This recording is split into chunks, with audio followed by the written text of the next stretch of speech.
But did you hit the go live button though?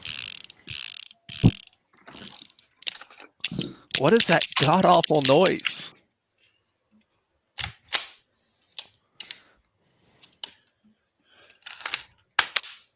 Zero viewers. 23. That's no 23 0? Zero is the right number. It bounced straight to 23. Oh, zero is a way better number.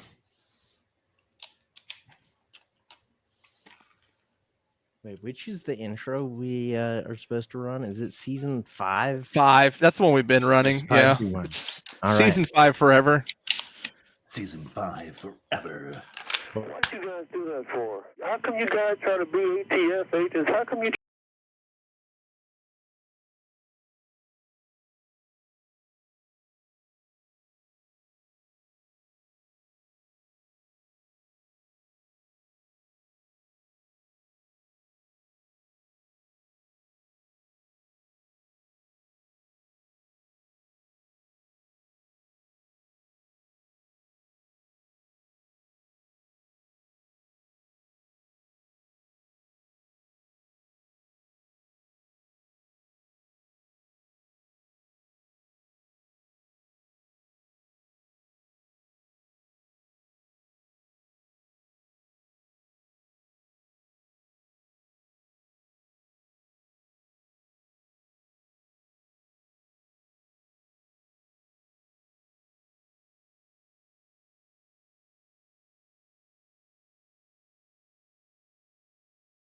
Yo, what's up, boys?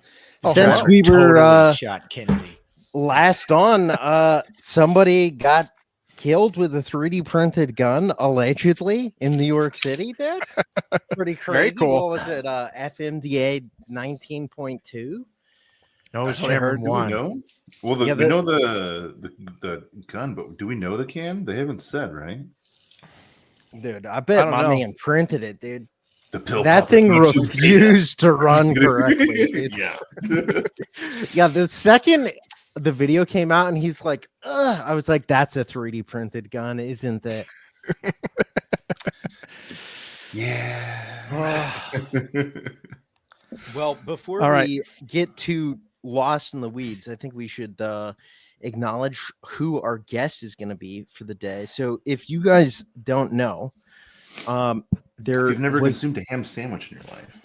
Yeah, exactly. There is a gentleman by the name of Dugan Ashley who has had several different YouTube channels. The original gun tuber, Carnicon, who produced a huge number of very classic YouTube videos about guns.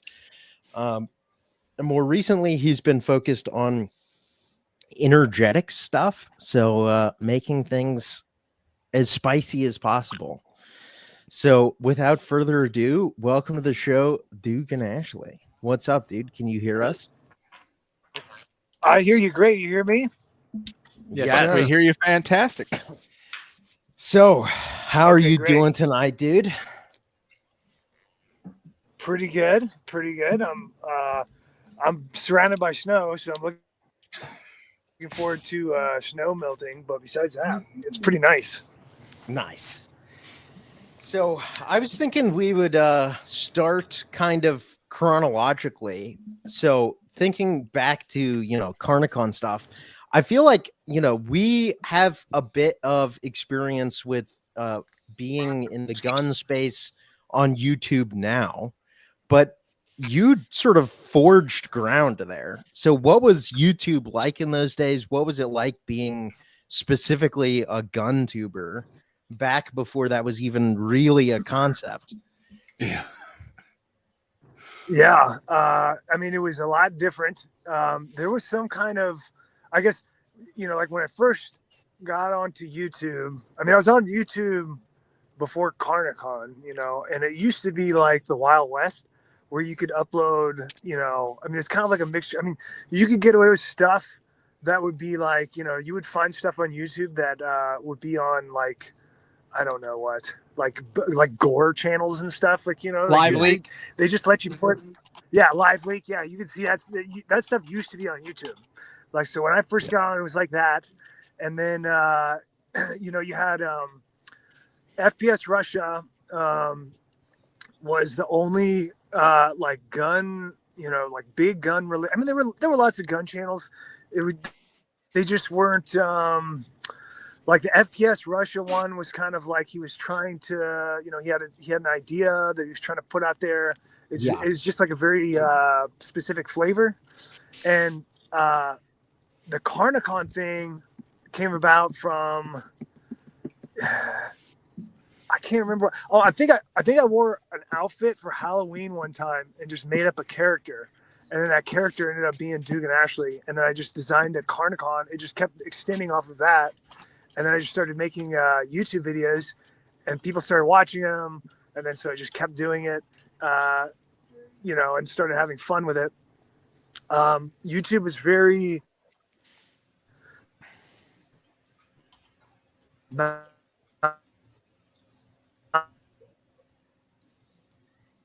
Checks out. Oh no. So for the will go folks at after home, you. And then that also. oh, sorry, you just broke up for a second. So I was just going to warn people at home that if we have some technical difficulties, there may be a few connection issues. Sorry, what were you saying, dude? Yeah, no, that's on my end. I apologize for that. I'm like way out in rural Missouri, so my connection it always sucks. Can you hear me? Okay. Yep. Now, Yeah, Yes, yeah. sir. Okay. So you know, YouTube censorship, that is really the big you know, identity of this whole problem of what's going on with social media. And it's not necessarily even YouTube. It's like all the social medias got together and came up with a you know, kind of like a universal terms of service thing that's just like a blanket censorship program, and they started implementing it in probably like, I don't know when, 2013 maybe or so. Yeah. And it used to be really like for YouTube, they started to harass me on videos and like try to demonetize stuff, and then make me prove. I used to have to do a lot of the one thing they used to always do is get me on music, so they would always make me prove that I produced the music, and then and it would be a person in an email, you know. So it used to be like you'd have an email exchange, and then I don't remember when that changed, but by, you know, 2015, it was like, you know, you could really see the writing on the wall. Yeah. That actually sounds quite nice, being able to actually have a person Conversation. email you. Like, I got 7 videos taken down and a strike, and it was, hey, none of these are actually like guns. This one's just like printing drone parts. And they're like, nope, firearm violation. Oh, okay. So you had recently started releasing some of the music from Carnicon. Did you end up releasing all that, or just dropped a few tracks?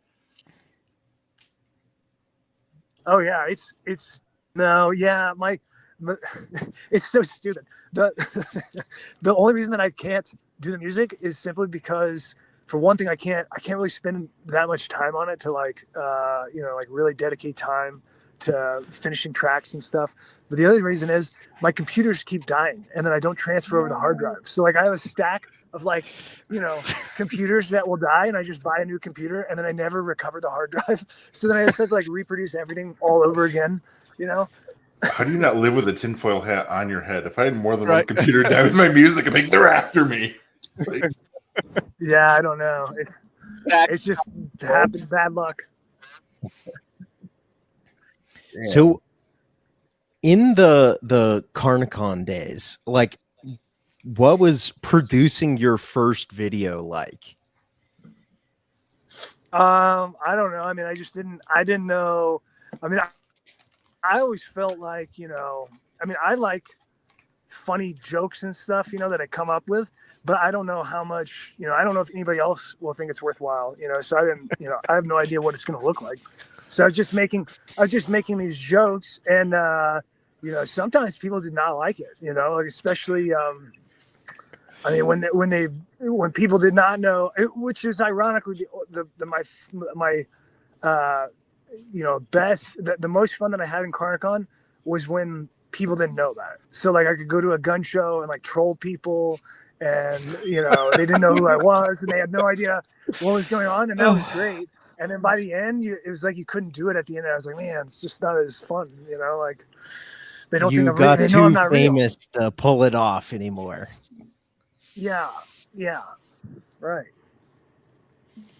So, were you recording on a phone? Did you have to buy a DSLR and just record on that? What was your film setup like?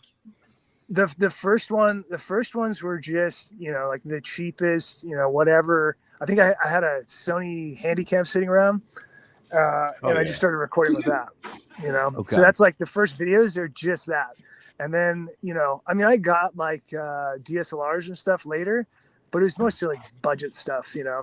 I mean, I could never justify really getting deep. I mean, I could make an attempt to try to make. You know, so I had a couple of attempts to try to make, you know, weapons and stuff look really good, and like a shot maybe, you know, for certain videos, but I could never really get into the production really hardcore because I just didn't have the people to help. Okay. So it didn't make sense. It didn't make sense to invest in, you know, I mean, I got a 4K camera when they first started coming out, like the Panasonic. The last few episodes of the Carnicon are shot on Panasonic GH4s, which is like one of the early 4K cameras. It's a good choice. So, in the last few years, that's about it. Okay. I mean, that's like as far as I got, you know. Yeah. I in the last few years I've tried to look for Carnicon videos, and I realized at some point the entire channel got erased a long time ago, right? Like, so did you take it offline, or did YouTube delete your channel? What is the story there?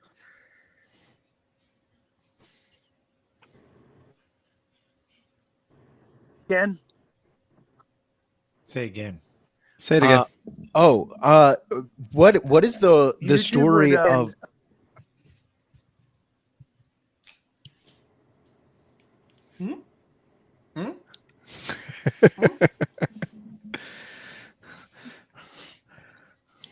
We'll Say try again?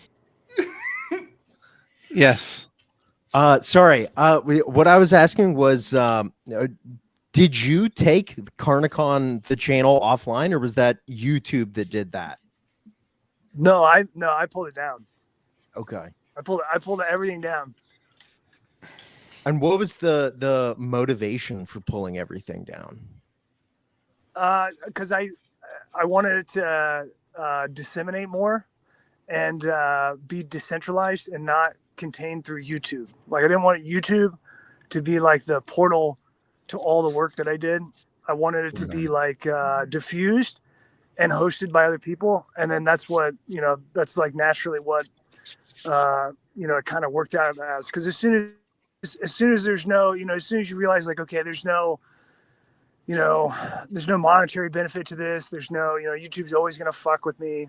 This is not going to work out, you know? And at that point I was like, well, it might as well just be classics, you know? Okay. So Very what cool. do you think the solution to, we'll call it the YouTube problem, looks like, where there's this centralized thing that everybody wants to use? Like, how do we move past YouTube as the main thing? Very interesting question. Very interesting. I don't know if I've ever been asked that before.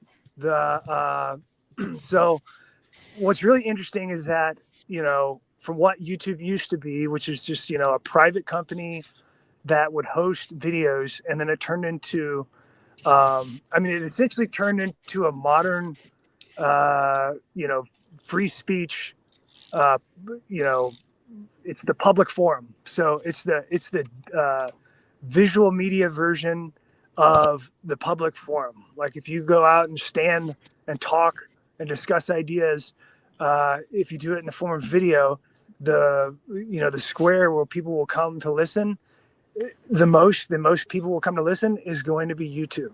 So Yeah. YouTube has transitioned at some point, between 2012 and now. YouTube has transitioned to something that's a lot more important in its function than simply like a private company.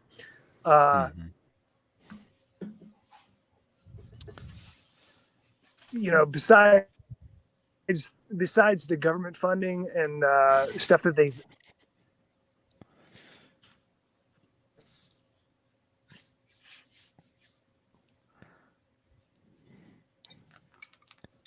Yep.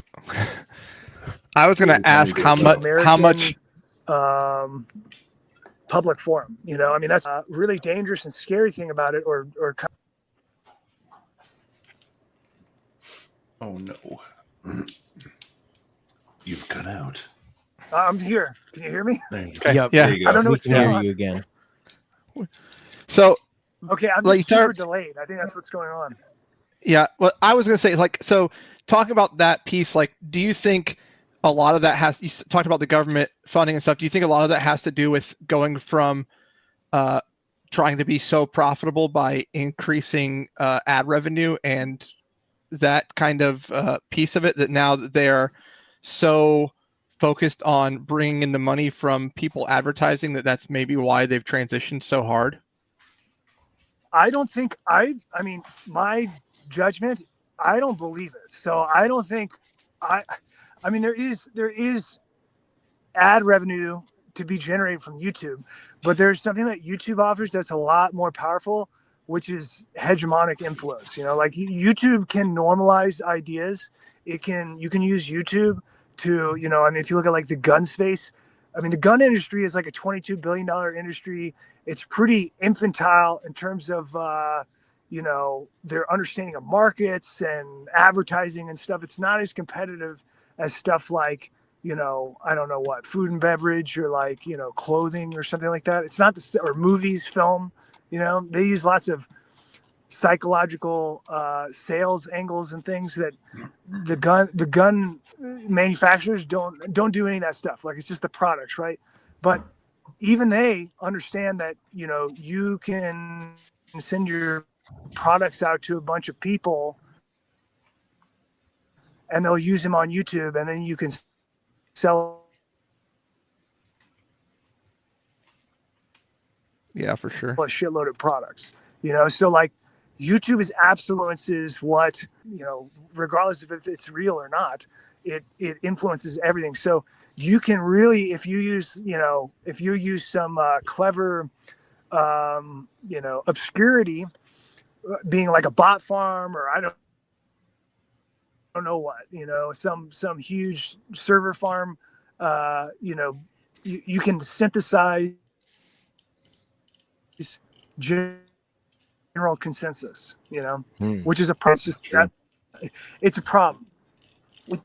Like comment sections, things like that. I mean, YouTube's actually got pretty nice comment sections generally, but I'm just saying that, I think YouTube realizes that it holds the keys to, what people see in the video format, in video media format. And that's the big thing. I think that's what they want to hold on to. I don't think they want to keep YouTube as like a, I don't think the revenue models really work that well. I think they're always kind of janky, and they're always inefficient, and they're not making as much money as they could. And, I think it's more about like, everybody just expects them to put on that front of like, yeah, we're always going towards revenue, but they're really just like, they want that influence on the population, I think. Yeah. Have you used any of the alternative sites personally, things like Rumble and Odyssey? I'm on Odyssey, so I like Odyssey because it can handle. It seems to handle the bandwidth for videos a lot better than I attempted to do Rumble, and I attempted to do BitChute, and they're just technologically, they're not. They can't really handle the long format videos with people can't watch them because they'll jam, and they won't. They take forever to upload. And Odyssey works pretty well though. I feel like if Odyssey's search functionality worked a bit better, it would be in a very good place as an alternative forum. The Odyssey is where people typically disseminate 3D printed gun files. Yeah. On the Odyssey. Yeah, I like Odyssey. I mean, I really appreciate. I mean, I don't even know what the story is on it. Like how is it a free speech, platform, ideological platform? I don't know, but it certainly appears that they don't. They're not implementing censorship.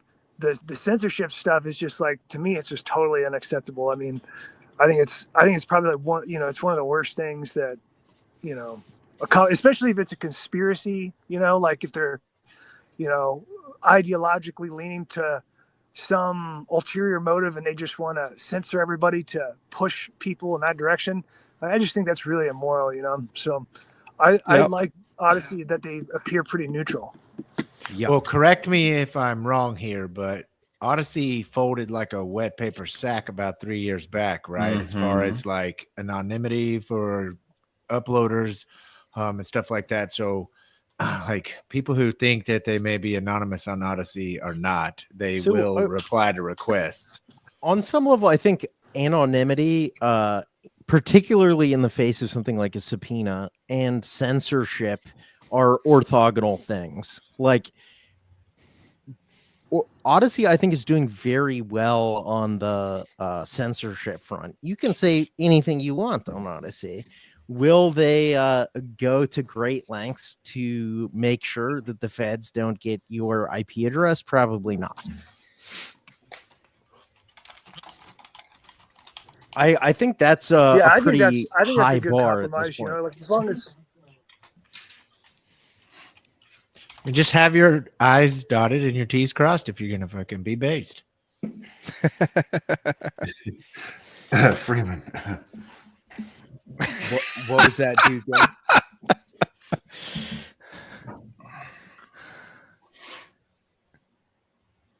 Maybe we lost him again. I think we lost him again. Middleton, do you want to address these fucking trolls? These gun, no. Fucking, I just want to point out. I just want to point out that I think like 57% of Gun Cat is a bunch of faggots. Most of the trolls are all coming from Twitter bros anyway, so it's just like, do I give a shit? No. The fact they think I'm Jewish, that's fucking funny. If they only knew how anti-Semitic I was, but oh man. Recently, there was a famous, I guess the whole incident was famous, of a gun catter, which is what we would call people who are in the 3D printed gun world, who had gotten arrested for a fuck ton of machine guns. They were, what do you want to call them, a troll as far as in gun cad world was, and they ended up getting busted with, was like 110 federal charges. I think it was the most federal charges anybody's ever received at all. He had like 59 AR-15 lowers with the third hole drilled out, a bunch of 3D printed frames. He was in New York. It was just everything they could get him with, they got him with. I think his brother was an FBI. It was like, what, about September, I think. Yeah. Oh, we just lost him. Shit. Damn. Fucking IDF just banned Dugan. fucking space lasers, man. All right. Well, hopefully he comes back in a little bit. So, but we'll see. In the meantime, I think we should plan when he comes back. You guys want to pivot to the world of energetics? Sure do. Direct space lasers. I got him. Fucking cartridges around, man. Okay, right when you did that, it sounded like cartridge hit the ground. No. Does that look loaded to you? I wish it were. I wish I had two cameras to demonstrate. Oh, man. I got it. Oh, sorry. You click. I'm not going to fuck you up. All right, you're back. Okay, sorry. I'm gonna go into gonna try to get on Wi-Fi and see if I can improve this. Sorry about that. Oh yes, we'll bring you back on video then if you can get on Wi-Fi. We got a desktop request, Mr. Bit. Dude, setting off 357 in your basement, not 37 millimeter, shooting a 357 through your wall. Pretty Right. spicy request, dude. I no gotta go longer to at least have a $5 for basement. that. I no longer have a basement. There's no basements here in the land of illegal to be anti-Semitic.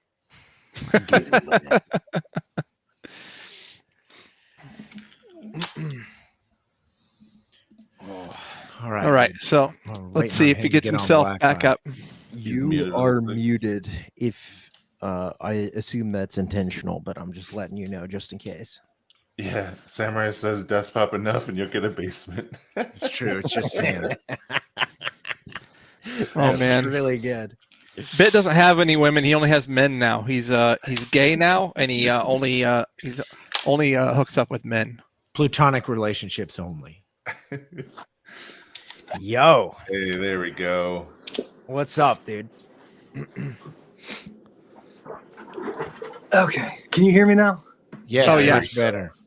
Okay, good. Okay, hopefully this works out better. I'd like to point out that you're looking really good as far as, health wise. I know a lot of the audience is aware of Thanks, this, man. and you look really good. Thanks. So, Appreciate my next question is: when did you get into energetics?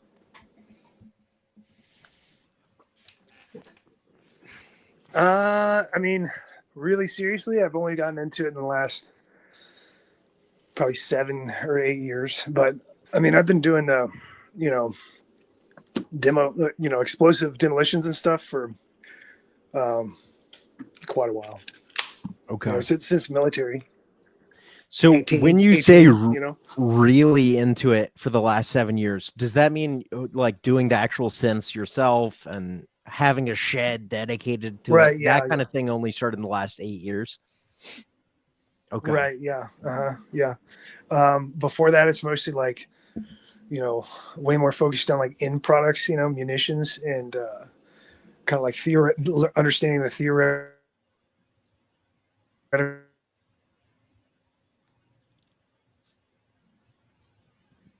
No.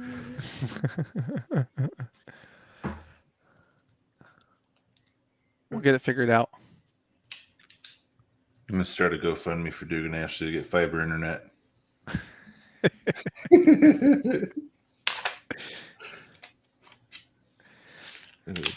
Yeah, Starlink.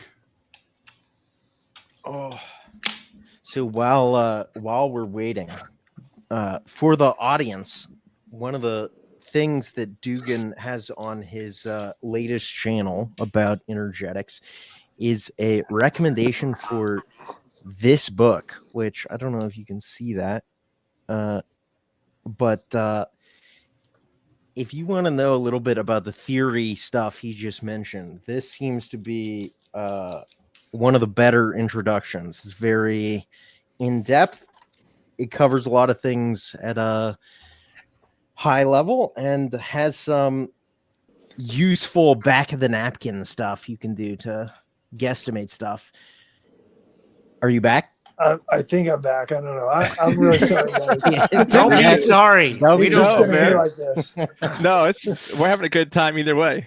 Okay. Happens good. again, you have to do a desktop. That's the rule. So, what was the moment you decided to do your current energetics channel? Like, what brought that on? I think it's just, I don't know. It's kind of a deep topic. You want to go there? Yes. Okay. Man. Okay. So I guess the feeling, it didn't come from this, but it's almost like the analogy fits better than anything else. Do you remember this whole situation with Afghanistan and the pullout of Afghanistan? Yes. And, Very familiar. Very, very familiar. The huge number of weapons and equipment that gets left over there and immediately goes into nefarious use. I mean, it's right away. Mhm. It's like the you know, it was an example of a demonstration of power that the United States isn't in as much control as it thinks it is, or that it would like to be. And they showed that by, basically taking away all the work that everybody that's ever deployed to Afghanistan has done for 20 years. And they just take it away like that. And they just give it over to, Yeah. to, a faction that they're okay with having all that equipment. So anyway, scenes like this and the ingress of illegal immigrants, the diluting of the population of citizenry, of the identity of an American citizen, diluting that identity by bringing in illegals, the sky high inflation. These are all, these are signs of an empire in decline. Like right before it collapses, you're going to get the looting of the treasury. So the treasury. Yeah, so they're going to loot the treasury, and then they're going to bring in aliens. So like that's the last thing. I mean, that's happened to Greece, Rome. Like everybody that's collapsed. Germany. So it's it did happen to Germany for World War One. Yeah, Yep. Or I mean, it happened after World War Two also. But it always happens, and so it's a repetitive pattern, and because of that, it's like I mean, the situation in Afghanistan didn't necessitate me understanding this or seeing it. It's just a good example of the flavor of what's to come. And at the end of the day, it's like we're still going to be responsible to ourselves and to other people. And particularly with the Ukraine war, you could really see, or at least I could really, I followed the war pretty closely. Most of my interest is just in the TTPs and tactics, but there's also the I don't know. I mean, I think it's a terrible war, but the way that explosives are used to defeat armor, that particularly like on the Ukrainians, they had a lot of difficulty defeating armor in the early days of the war before they were really, figured out FPV drones. And it takes huge casualties. So like if you have sophisticated armor that you're facing, that's a big problem. Like if you don't have a way to destroy the armor, that's a big problem. Like you can have, a tank could wipe out an entire company if they don't have any ability to fight tanks. So this was kind of demonstrated. It was kind of demonstrated in Ukraine, and I can kind of see the shape of things to come, and I'm realizing like my countrymen are not, like they're taking away our weapons that are expensive and they're the most capable weapons that are devastating weapons. And they're just handing them over to third worlders, just because of a, whatever the motive is for it, like whatever the actual, whether it's incompetence, if you want to assign it to incompetence and skip over any kind of malfeasance, fine. Well, okay, they're incompetent, and then they're gonna continue to be incompetent if that's the case. So it's like I don't want Americans to be caught off guard with like I wanted to put out a video record of kind of like shortcuts to kind of get through the weeds on mostly like what people will use in guerrilla warfare. So it's like I looked at, okay, what are people going to use in a guerrilla warfare? I want to give them the cheat codes to it, and I want to plant the seed and have a video catalog out there that's available that they can reference later. So if everything goes to shit, they'll at least have, they can have this video catalog, and it'll save them a lot of time.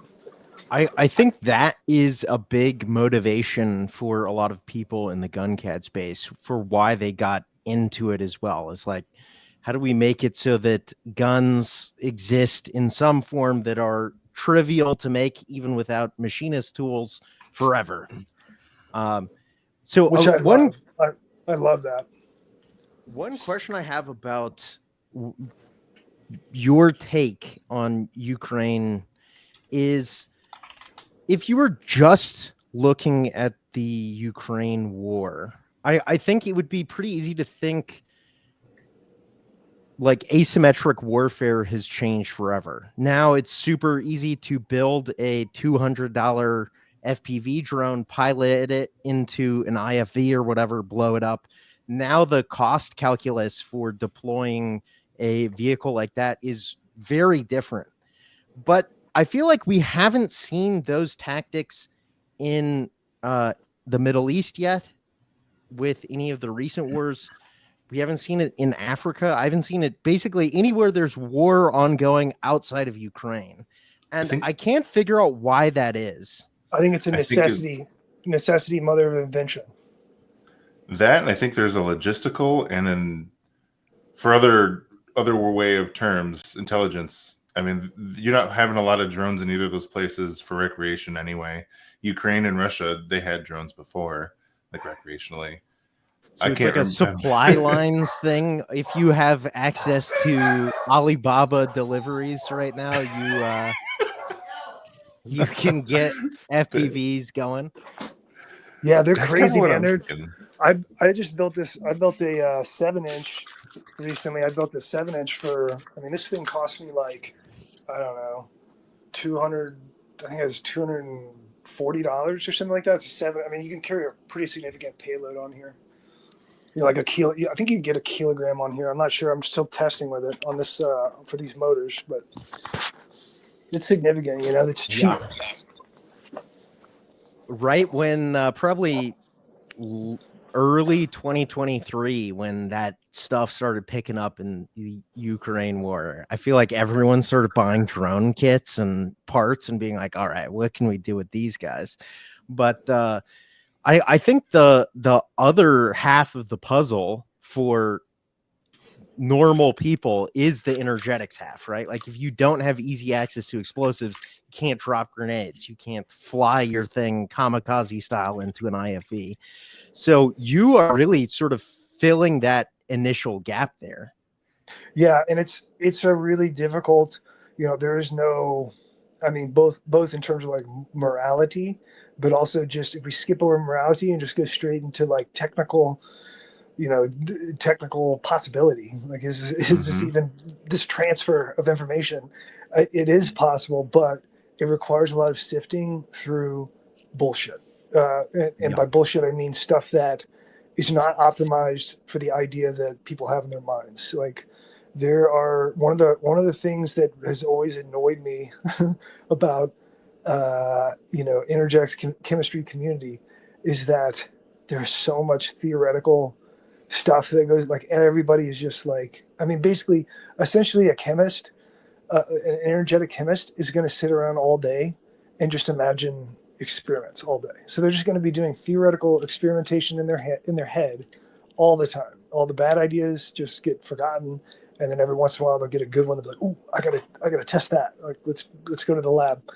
And the result of that is that you get a lot of stuff that is just like, you know, we were searching and exploring a map and like finding the further limits of the map all the time, but it doesn't mean that it's useful or, you know, that it's going to be effective. And so the thing with the channel is that it's kind of like, you know, I'm not just like, it's not just like picking random explosive. It's the kind of the theme of it is that they have to be applicable and technologically realistic, where a person can produce it, but not only can they produce it, but it's like, you know, I look down the path and I'm going, okay, when you're sitting there with your dick in your hands and you're going, I need to get something going here, and then you're looking for precursors and stuff, like this is what you're going to run into. Like you're going to find that this is the route that you're going to go.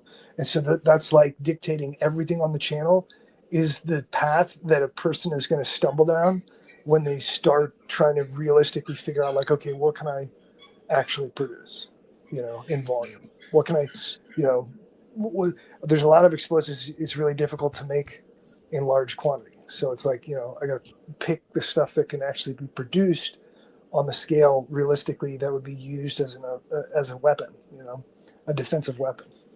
So what are some of the safest ones to consider? Because like Ampho is the one that a lot of people always mention, and that's like crazy shit. What is it? ANNM is what DLD said he knows is amazing.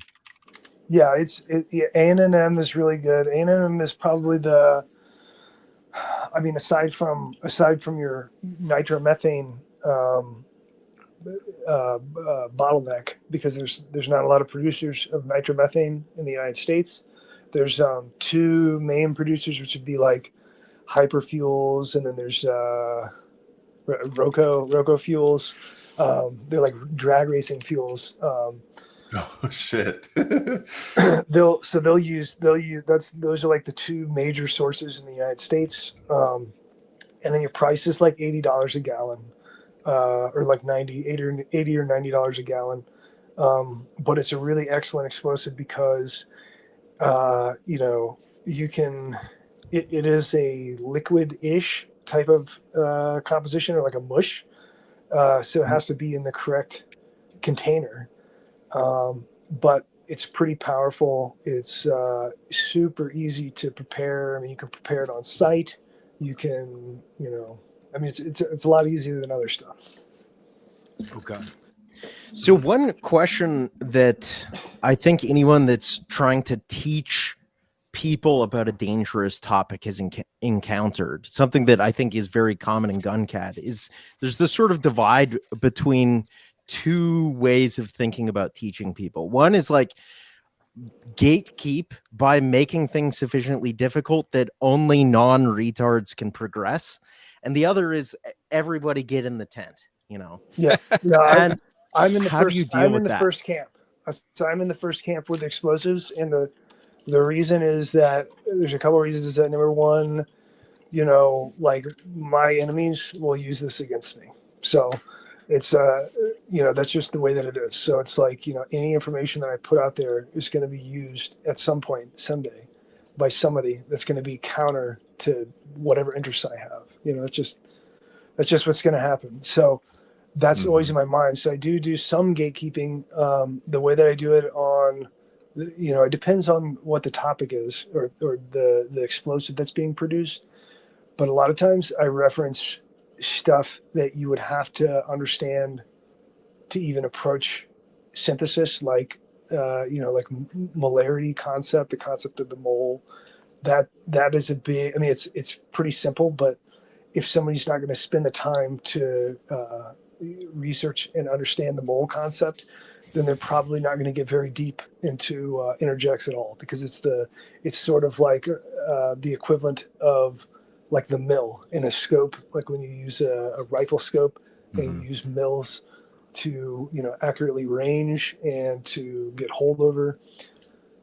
It's really similar to that. The mole allows you to transverse in this space of making different batch sizes, putting in proper quantities, things like that. So instead of approaching it like we're baking a cake, where any retard is going to be able to do this, I don't do that. I try to stick more to, I try to take it to the next level of like, the person's going to have to do some work to comprehend this stuff. So, in one of your early videos on the new channel, you mentioned this book, Chemistry of Pyrotechnics, and the section about pyrovalence stuff. So how did you encounter pyrovalence theory, and what are you using it to analyze? Sure. So I found it through Conkling, which is the author of that book. So Conkling was like a big proponent of that system for analyze the analysis of pyrotechnic mixtures, like in huge variety and quantity, really quickly. So Okay. he kind of took it from the original inventor would be Jane. Jane is the inventor of that technique, and their technical approach is pretty advanced, and it's not really, Conkling is more like a he's doing all the work. He's doing the workload here of translating this stuff into practicality that can actually be used for something. But the pyrovalence, the biggest thing. I mean, obviously, I use it all the time for, just balancing reactants in a composition. But the other thing that you can use it for, which is really handy, it's difficult to describe technically how to do it like over a live stream. But you can you can take with pyrovalence, you could take a system like, okay, I've got this, X fuel, Y oxidizer, then I'm going to have Z plasticizer, which is also a fuel, and and then another oxidizer or another type of fuel, metal or something like that, and you can analyze that mixture. So if somebody gave you a mixture and they said, "Here's my recipe," you could just look at it and jot it down on a piece of paper, and you'd be able to analyze it and say like, okay, this is fuel rich or oxygen rich really quickly with multiple components. You could also, you can find an unknown component. So like if you had, if you were trying to invent your own composition, like an explosive composition with a plasticizer or a binder, and you wanted to say, okay, I know for sure that I want a 5% binder, but no more, because I don't like the mechanical properties of adding more than 5%. So it's like 5% is the max, but now I got to figure out, what do I need for everything else in here? Pyrovalence allows you to calculate from the known needed 5%, fuel. You can then calculate all of your other oxidizers and fuels to make a balanced mix. If that's what you want. Sometimes you wouldn't want to do that, like rocket motors or incendiaries, thermites, things like that.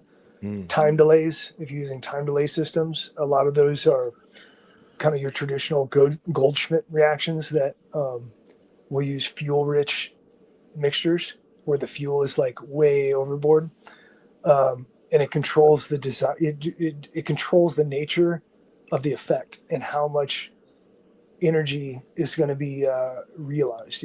So to maximize the energy, you would want it to be balanced. But if you didn't, you may not want that.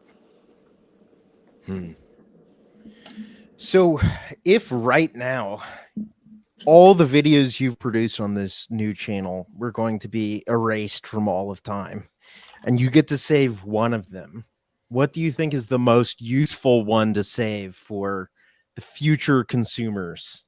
Man, I don't know. I guess, I think, man, that's tough. I don't know. It just depends on the perspective of like what the consideration is. Like, are we talking like, I need the simplest explosive to make, I need the most information to understand the concept? Like, it just depends on the angle. The pyrovalence video, I think it's a pretty neat system, and it's really worthwhile learning about. The entire book, the Conkling book, is really it's a really good that's a really good book in my opinion. But it's not it's not necessary to know that stuff to do explosives. So I don't know. Yeah. So if you had to explain what an explosive train is to someone, what would you say? And then afterwards, what is your ideal explosive train if you were gonna, set something up? So the big thing that I think is confusing. So the most hard coded black and white, like what has to happen is that from your input stimulus, whatever that is, whether it's a flame, E-match, it's typically going to be heat. Most commonly, it has to transition into detonation, and then when it transitions into detonation, it has to then transfer the detonation to whatever the next component is. And so that interface from both of those ends, from both how the input stimulus comes in and how it transfers to detonation, that's the most sensitive part of any use of explosives at all. So like that's the entire meat and potatoes of making things go boom is right there. And so, you know, it requires a person to, they really have to work out their own particular load and technique that they use. And then once they get it, I wouldn't adjust it. You know, I would stick with it and only change it if you need to, you know. Okay. You know, an ideal train would be like, you know, all components would be insensitive, if possible. All components would be overdriven to the max. So like any part of the train that you can get it to just max out the velocity and pressure output, that is for most, you know, for explosive, you know, boom applications, that is desirable. It wouldn't be desirable in other certain, you know, I don't know, rockets or something like that. You wouldn't want that. But for explosive, for just blowing shit up, anytime that you can overdrive it, it's typically a good thing. Okay. And I don't know what, I mean, that's in terms of function, that would be the most desirable. So like the highest output and most insensitive that you can get would be ideal. And then the, you know, your transition from a primary explosive to your secondary, how you put that together, that's really important. It's got to be 100%. It's got to be every time. So we have a question in the private chat from Danny, who wants to know what your favorite primary explosive is, and is it your favorite because it lacks sensitivity? My three favorites would be, I like, you know, this is in no particular order of, you know, how high it is in the hierarchy, but SADS, silver acetylene double salt, and then silver azide, and then maybe, I mean, I'm on the fence about silver nitrotetrazole. I wouldn't say it's my favorite just because I'm on the fence about it, but it is pretty high performance. And then the other one would be NAP. And out of all those, NAP is for sure. And I like lead azide also. So I like lead azide, but it's a little bit too insensitive in terms of getting it to detonate. You know, in some applications, but NAP is, to me, is like to me, I mean, it's always worthwhile to learn primaries and test them out and just see, you know, it's a wide world of sports. So check them out. But, you know, NAP is like, you know, I've been looking for NAP for like years, you know, like it is the perfect, in terms of like an amateur technician working on his own stuff. NAP will, like, you won't have misfires once you get it down. Once you have your system down, you're never going to have a misfire. It's always, it's super consistent. It's really powerful. You can use it in tiny fractions. You can make it really insensitive if you want. It's just got a lot of, I probably need to do another video about some of those topics, because I get a lot of questions about primary explosives and detonators still. So I might want to go into it in a little bit more depth, but I would definitely, I mean, I think NAP is like the, you know, ideal primary explosive, other than, you know, when you're talking about industry and the United States government being subjected to EPA regulation, the perchlorate is, you know, it's been targeted to be eliminated from all the Dodex for, you know, munitions lists, and so they're like reformulating stuff right now, trying to get rid of perchlorates. But in my opinion, especially for something like a primary, I mean, I don't even care about that. So that's, you know, I don't care. But you know, it's a primary explosive puts out so little perchlorate, you know. It doesn't really matter. If you were talking like dumb, you know, 500-pound bombs of perchlorate, okay, yeah, I can see how you can have some groundwater contamination there when you're dropping those on a range all day. But like, you know, we're talking, I mean, I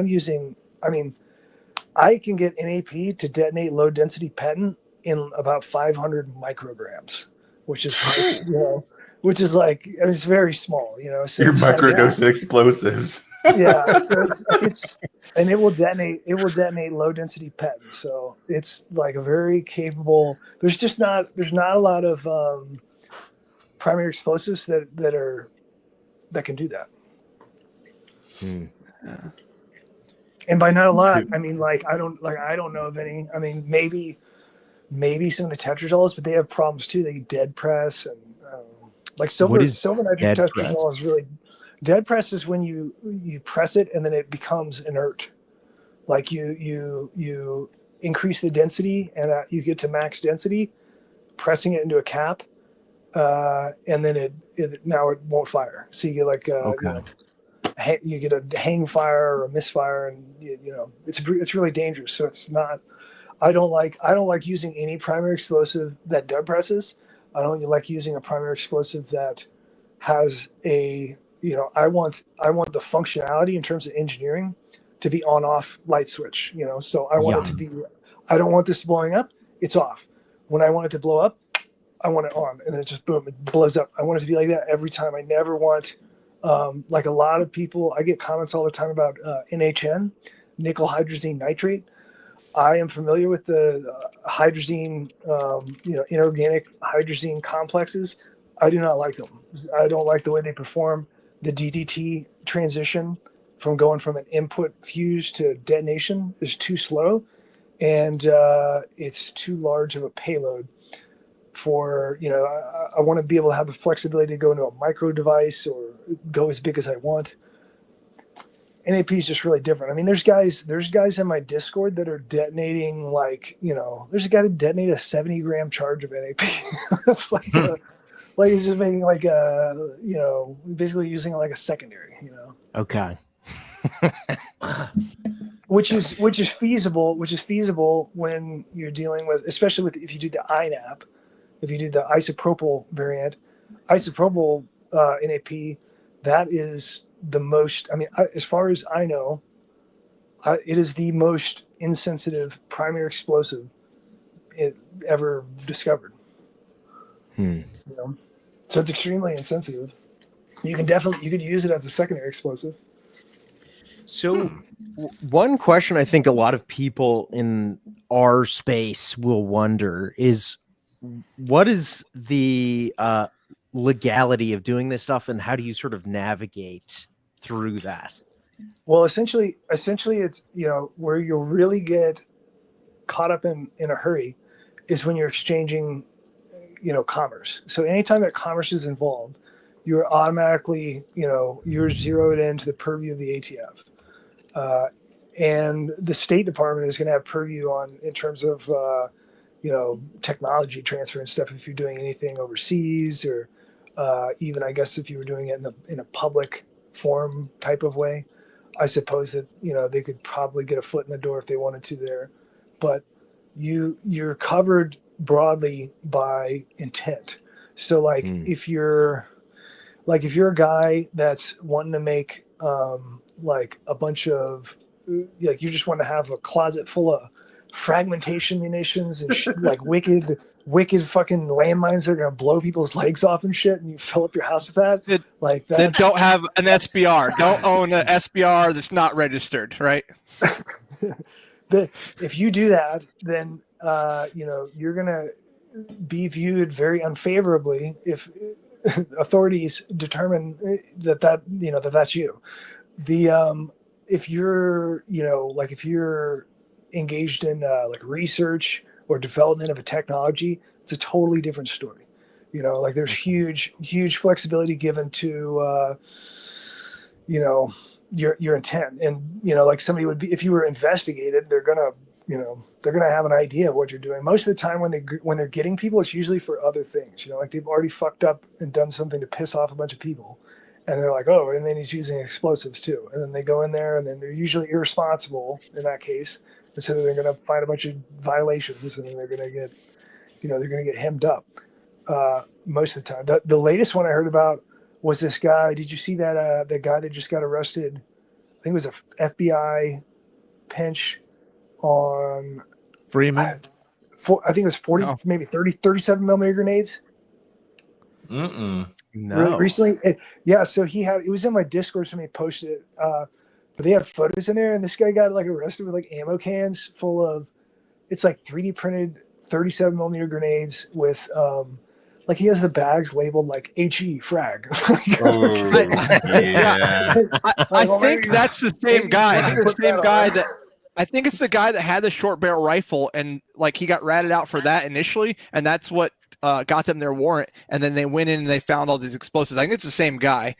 Okay. Because I did see in some of the videos and photos of him that he had like some 37 millimeter stuff that said like HE and stuff like that. And I was like, this guy's based, Yeah. but Right. I mean, Yeah. You gotta label your grenades. I mean, shit. Yeah, you label your HE as like starburst firework, right? yeah, right. Signaling Yeah. device only. I'm not opposed to like, you know, people do. I'm not opposed to that stuff in theory, but in terms of you know, like practicality, like just or if you're gonna do it one time and take all the notes so you know how to reproduce it, and then now you have the shortcuts. Now you know to do a timetable where you record yourself making it, and you now have your entire manufacturing speed that you can produce one unit, and you know all the components that you need. And now you don't, you know, like when it's the right time to make that because you need it.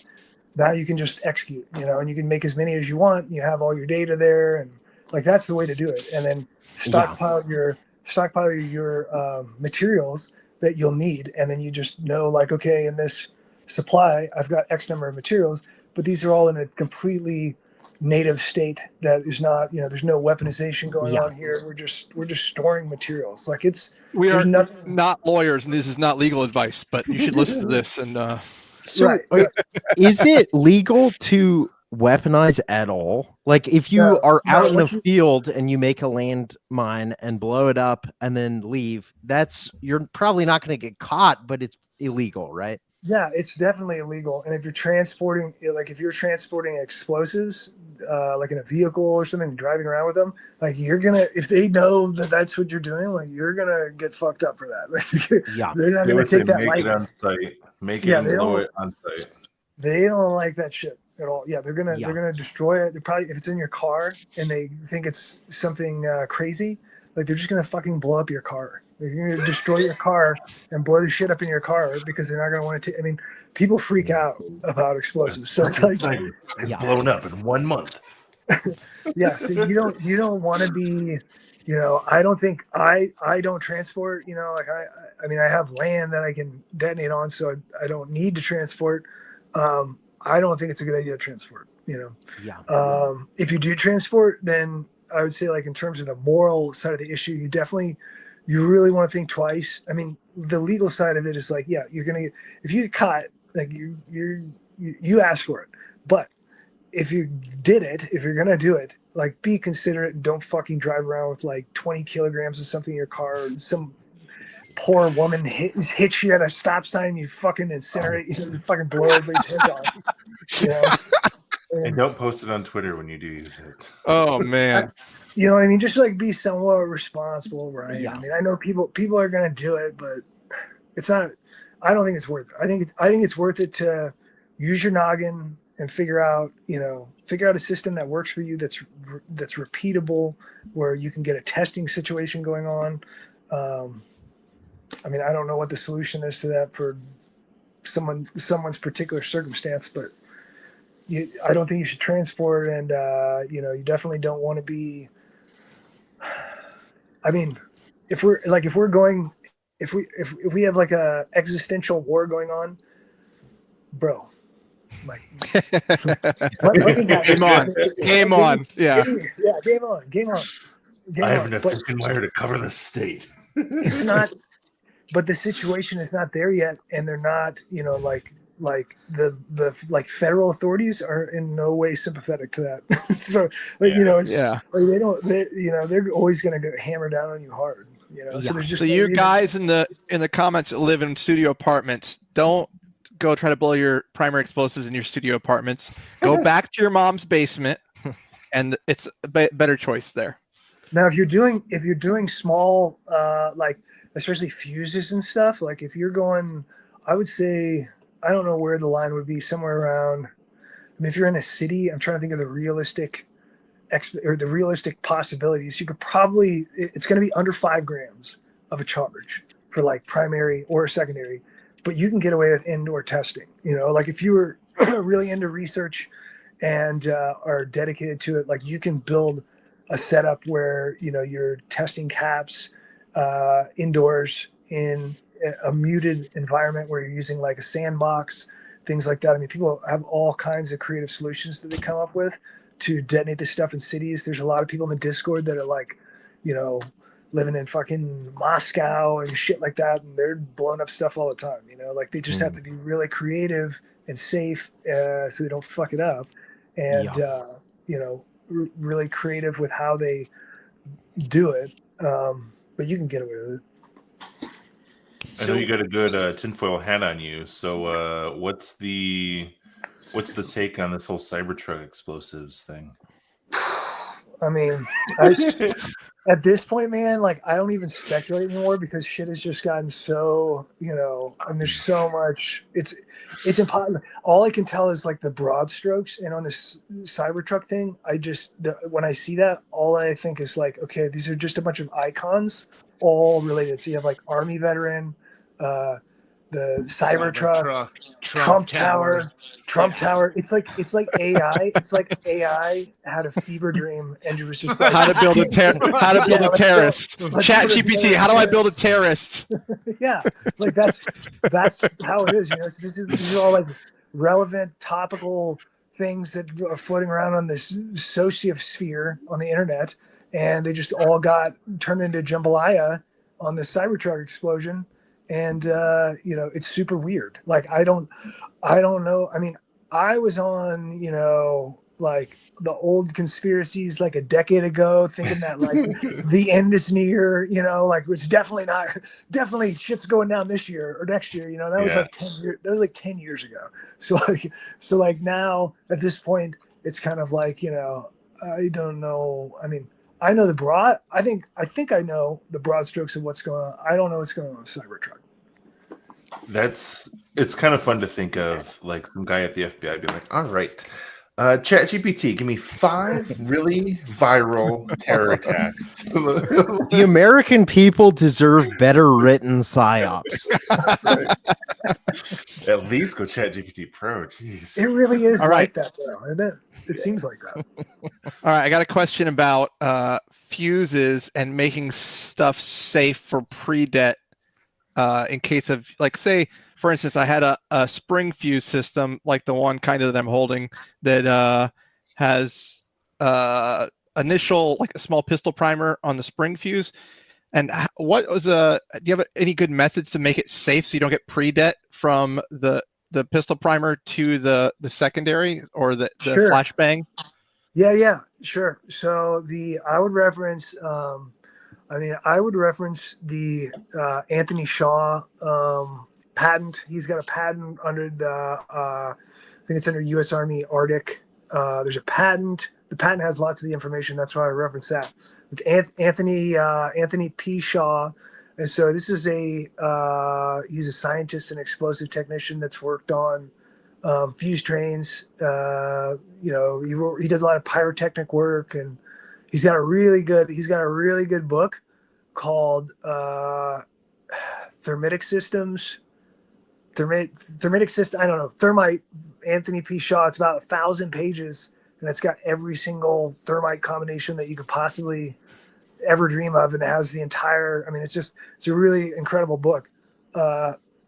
Anyway, he works on fuse train stuff, and in his patent, he kind of describes. It's a really good general overview on how you make time delays. So the traditional, you know, the military time delay that they're going to use in hand grenades, in the traditional hand grenades, is typically going to be barium chromate based, which is not ideal because barium chromate is less accessible to an amateur.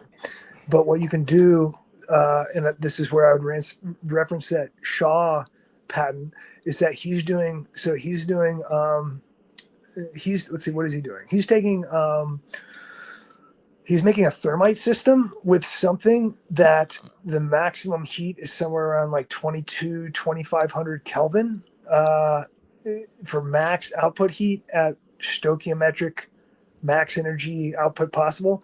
And then what is he doing? And he's pumping up the fuel component to make it more fuel rich.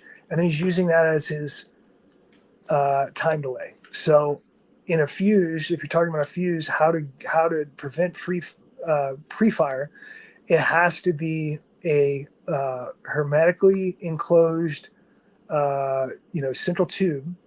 The top of it should have a primer on it, and it has to go into a primer pocket. So you have to figure out an engineering solution for how to have a primer pocket on top of a sealed, a tube that's mostly sealed. Inside of the tube, your components you're going to have a head space after the primer. The head space is so that you don't have primer rupture from gas output after you set off a primer from your striker. After the primer goes off, then it's going to hit an input charge. The input charge can be a metallic, simple redox reaction like an oxide and a metal. It can be that with an additional oxidizer, and probably one of the coolest ones to use is PTFE, Teflon powder, which you can get that on like Alibaba, or they sell it for like bicycle chain wax and stuff. Yeah, I use it on my 3D printer to lubricate my screws. Mm-hmm. Okay, yeah. So This community is very familiar with that. Yeah. Okay, cool. Yeah, so PTFE is really cool. In pyrotechnics, it's used a lot of times for, like the F-16 aircraft, their counter ground to air rockets when they're coming in, they're going to use it as a what do you call that? A decoy flare. Decoy, yeah, your decoy flare. Yeah. So that's magnesium Teflon Vitten fluoropolymer rubber typically is what they're using. So that's an effect. I'm very familiar with that stuff. Oh, okay, cool. First-hand experience. I fly helicopters as a day job, so I have first-hand experience with those things. Oh, okay.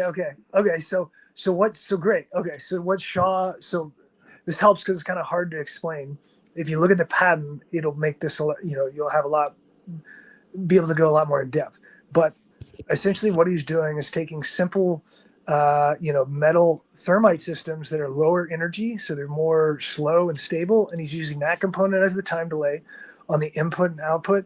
He's basically recycling that same component mixture, possibly changing the ratio to make it more energetic, and then he's adding a fluoropolymer of PTFE, and this is going to increase your sensitivity to input and also output. And he found in his testing that the pressure generated are so low that you don't have the time delay is gasless, depending on what you select.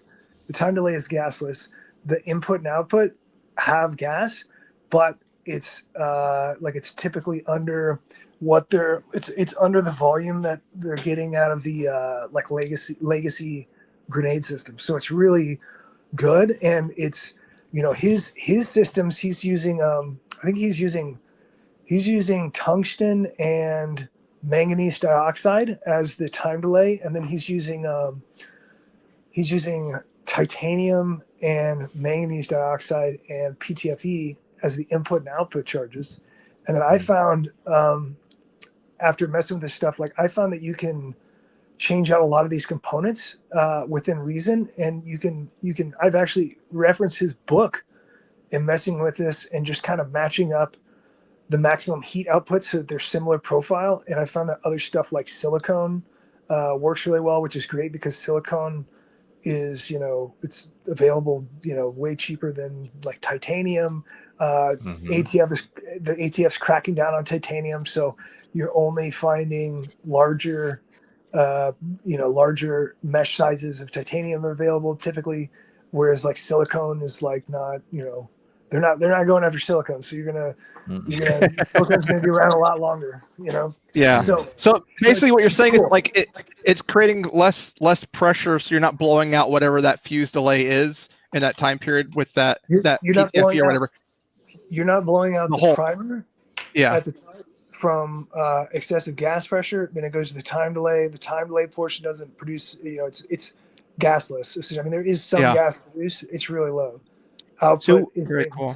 Your output is then going to be really hot, your output charge. And then you put that in your primary or your, whatever, your smoke grenade or thermite or whatever. Is the idea here, instead of an explosive train, it's almost like a heat train? Like it is. Yeah, it's a propagation. It's a propagation train, like a heat propagation train. Yeah. Okay. That's correct.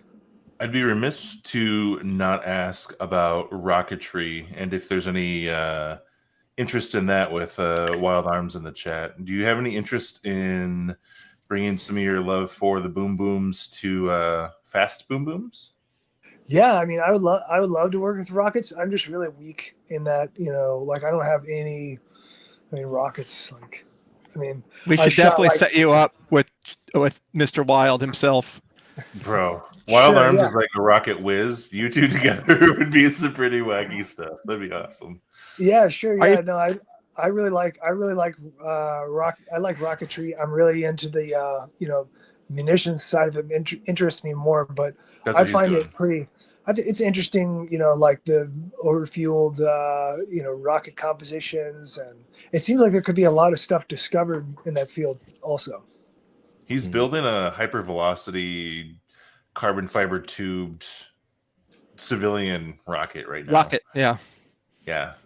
So I've been really wanting to try out some ballistite compositions, because some of those are supposed to, with nitroglycerin base, they're supposed to be really, really, really fast. Like rockets where it's like looking like a tracer bullet. So it's something. I mean, I'd be into it. So another question I have is, have you ever experimented with, or know anyone that's experimenting with, design of smokeless powders that are DIY-able? Yeah, I mean, so the big problem is, like, in industry is smokeless powder production. So if you didn't know what's going on right now, is that, I mean, there's people that shouldn't be buying smokeless powder from China, and they're buying it from China because smokeless is not available. So it's a big shortage right now, and there's a bunch of people trying to make. I don't know if they're trying to make plants. They're starting to. There's a bunch of pre-World War III shit going on that, like, shit's gonna heat up. Like, they just made the new TNT plant in Kentucky. It just opened, like, I don't know, 2 months ago or something. You could tell that they were chill on World War III for a long time, because they let all this consolidation and decay happen. And now that they're starting to worry, they're bringing all these plants back online. Yeah. So they got the TNT plant. There's been a bunch of, like, I mean, I've had stuff buzzing my ear about people looking for, nitrocellulose production and trying to figure out, a bunch of people are trying to figure out angles on nitrocellulose production to make it really profitable so they can start producing it and fill this gap. And there's just, I mean, it's not in terms of the practicality of it, nitrocellulose just is, you can do it.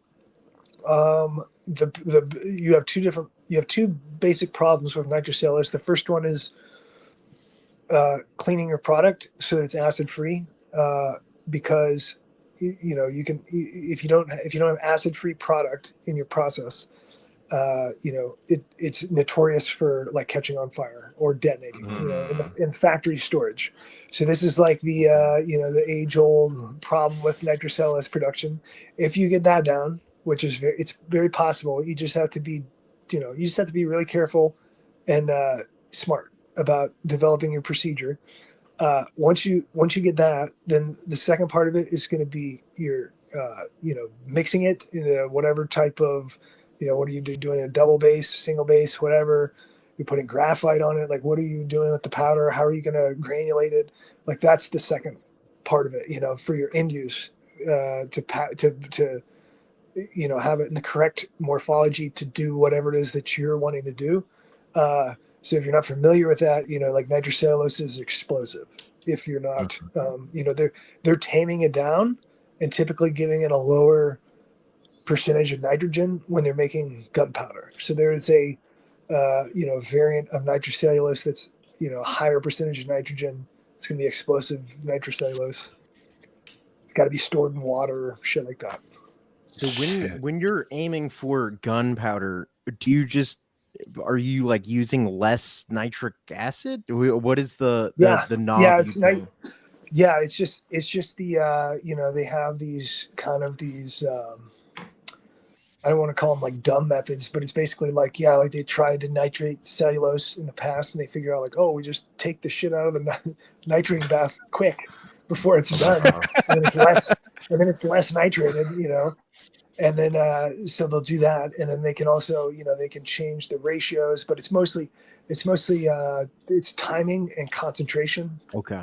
You know, like what's available, and your cellulose stock can make, you know, because you can make nitrocellulose out of a really wide variety of cellulose, but you know they do have different, you know, there's differences in your end product and how it's going to behave, and it's just really, it's definitely something. Anybody that's going to get a nitrocellulose, I would just say that, you know, it's possible to do it. You just have to work out your own. It's going to be your own personal program, and you would have to go through all the steps to develop it and make sure that it's, you know, sufficient for what you want, you know. But you could do it.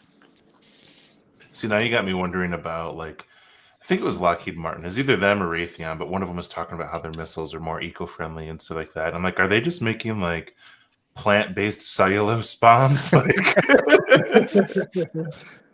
yeah, I don't know. There's not many things that you can show us how to do on here or describe how to do in detail, but one guy in our chat said that you make a mean tinfoil hat. Do you have any insight on tinfoil hat construction? I don't know. I mean, I guess if you made it extra thick and compressed, then it could double as a shape charge liner. Well, that's funny because someone else asked about shape charges earlier, so there they both got their answers then, right? Have you? So we do a lot of 3D printing. Have you seen? I think Ordnance Lab was the one I was remembering earlier, but there's people who are actually printing shape charges with like copper-filled filament, and it's enough copper to actually perform. Work. Oh yeah. I saw somebody linked something like that in the Discord. I didn't get that far. So for shape charges, you know, like my experience is mostly in the past for like the military. Like we used to do expedient shape charges at the Sapper range in Leonardwood, you know, and so we would experiment with all kinds of different materials, and you know, we're using mostly C4 to do that, which is, you know, it's pretty high energy, but like, you know, I don't know. My experience was that, you know, we blow through whatever the fuck we want. Funnels. We use like plastic funnels and all kinds of different materials, and defeats everything. So then it's like, you know, to me, it's like, okay, you just need a fast explosive, and then you're just gonna, you know, as long as your standoff ratio is correct to your diameter, and you have a fast explosive, well, you're gonna lens it, and it's gonna be, you know, it's gonna penetrate some armor for sure. So for people that are not familiar with explosive lingo, can you explain standoff to diameter ratio, what lensing is, and what's going on there? Sure. Okay. So you get, I mean, we don't want to talk about ratio because it will technically, I think, be an ITAR violation. Yeah. Okay. So we don't want to discuss exact ratios, but the you can find them online. The ratios between, you know, like your diameter from you know, a straight line across a circle of how wide your explosive charge is, it has a corresponding ideal standoff from a target to allow space for the the shape of the interface that is it's a funnel shape. That is everybody tracking that so far? Or like shape charge funnel shape aiming Cone. down. Yeah, cone aiming down at the target, right?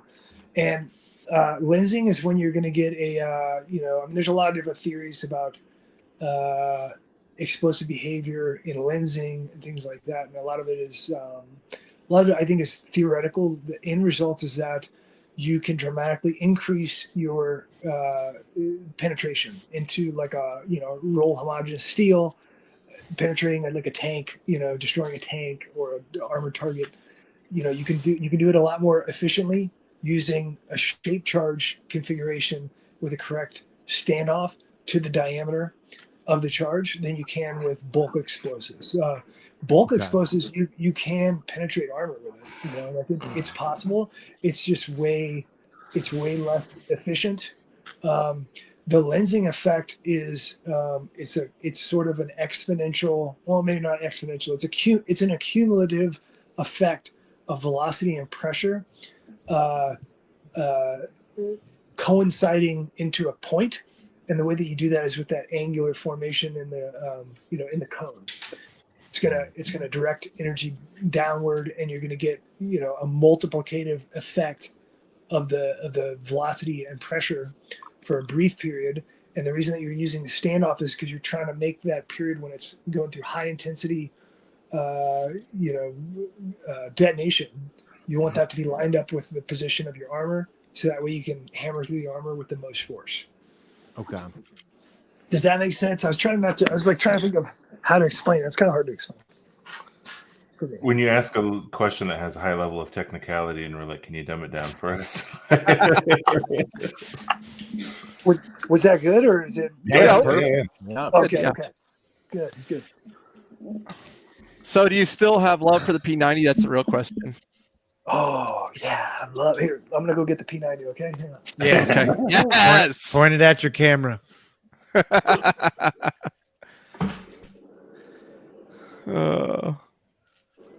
Everybody go get their P90s. No.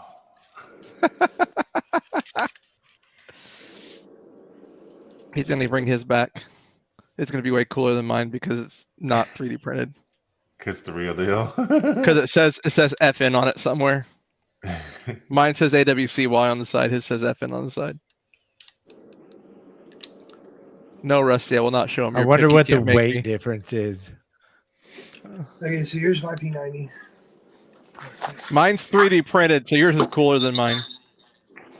Plus, that's like the Swedish rattle can job. That is Yeah. sexy gun, dude. This is my P90, and then I did something really cool that I think is worthwhile. I had the bolt on this.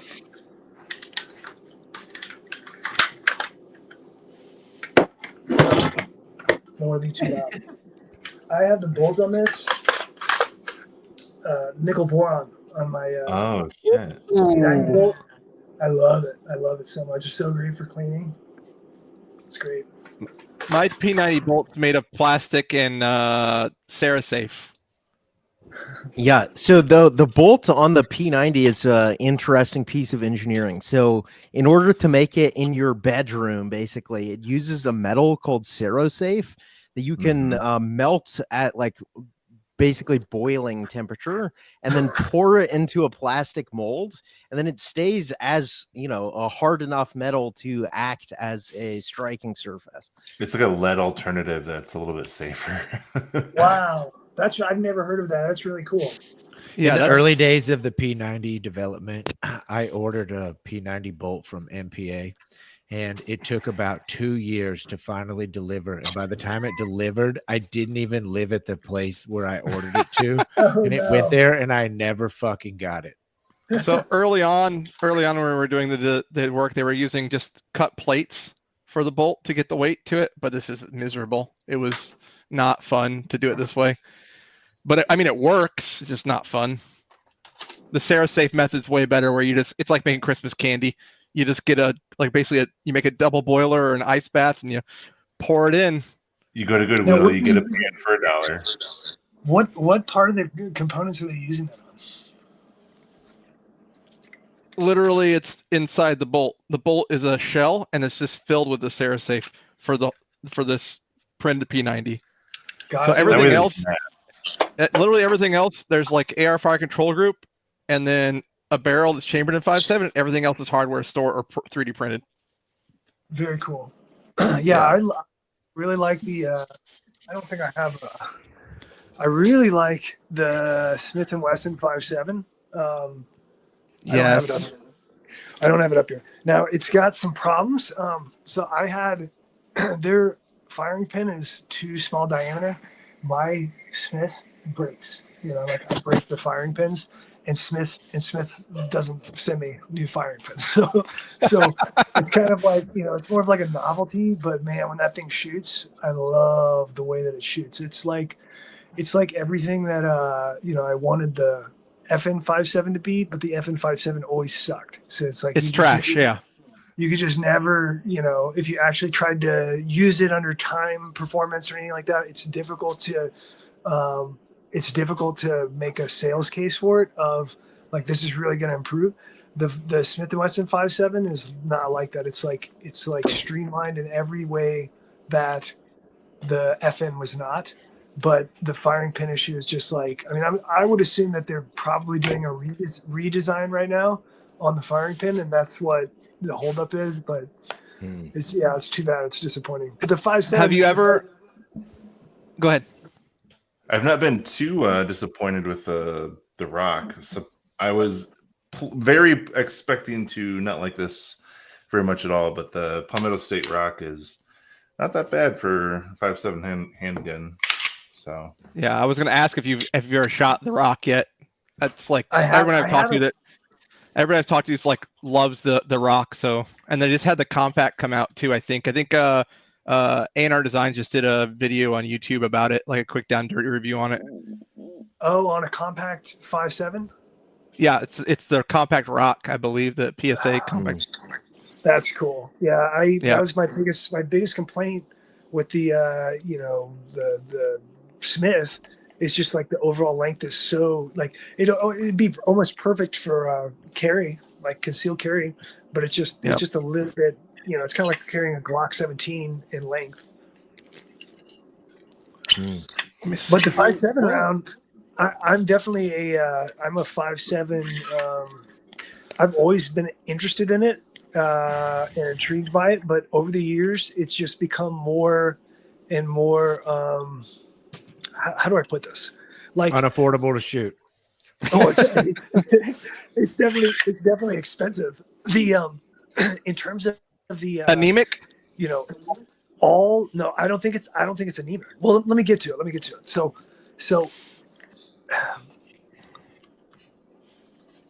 I don't know how to put this. So in terms of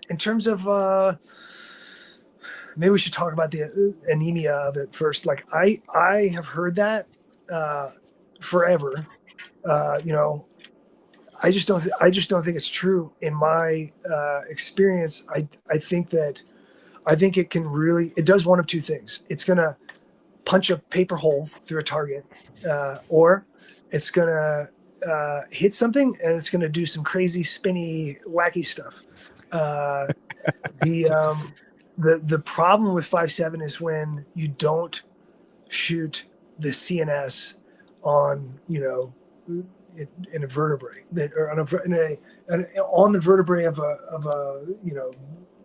the CNS, where it's going to KO somebody, which is like how you drop a person in a shooting situation. Like that's what's going on. Everything else that could possibly happen is not the most efficient way to terminally shoot a person, to stop a person. Yeah, like you can hit people with I saw a guy get shot with 8 rounds off of a 240 coax off of Bradley, and like we made him get up and walk to us because we were like, we're gonna treat you, bro, but you got to come over here. And he Frankenstein, like, oh, like came. I shouldn't laugh about it. I mean, it was just until he lived. Yeah. He lived. He was fine. That's crazy. 8 rounds of 308 from the groin to the nipple, you know. Damn. And he lived because it's not the correct shot placement. So like Yeah. 308 in other instances, 308 is devastating. Like it'll take off the top half of somebody's head. You know, I mean, it's like totally devastating if it hits right, you know. But if it just doesn't hit right, it's not going to do it. And I think a lot of the anemia of the 5.7 is similar to that. So if you're hitting the CNS with the P90, the penetration is there. The over penetration is not there. The terminal performance of the damage that it's doing, like I am seeing stuff when I'm, you know, I mean, I'm mostly, I'll be totally honest, like I shoot a lot of raccoons with 5.7 because I have a big raccoon predator issue. So like I kill a lot of raccoons, and you know, I'll test cartridges because I'm already doing it. I might as well do some testing here. Like in my testing on, you know, I mean, this is like over years, you know, this isn't just like last week. This is like years and years and years, lots of calibers and stuff. And I think the 5.7 is just, I mean, deer, you know, like shooting deer with 5.7. I think the 5.7 is devastating. Holy shit. Okay. I think so. Yeah. I think for a handgun, now you have to put it into its, when I say devastating, somebody's gonna be like, what the fuck is he talking about? This is a little pistol, little teeny pistol cartridge. Like, yeah, that's true. What I'm saying, It's a laser beam, though. It's a laser beam, and what it affords you, like if you look at the, you know, think about like the handgun from the 1911, and then up until like the Beretta M9 or something, where you're getting like high capacity 9mm, and the weight and the length, everything that's associated with it, and then you fast forward to like present year, all the iterations of handguns are just regurgitations that don't offer a measurable difference in performance. So there's not, you know, like maybe a pistol's a little bit lighter, maybe it possibly handles recoil a little bit better so you can shoot it faster, maybe, but it's really splitting hairs. They're really similar, you know, like the difference between how you can shoot. I mean, if somebody's practiced, the difference between shooting an M9 and like Glock is, you know, I mean, there's a big difference, but it's not, you know, in terms of the performance numbers, like, you know, they're pretty similar. But with the 5.7, with like, especially if you get a good packaged 5.7 pistol, particularly, you're now extending the range of, you know, what you can shoot with a sidearm. It's way extended. You can shoot a 5.7 out to 200 meters for sure.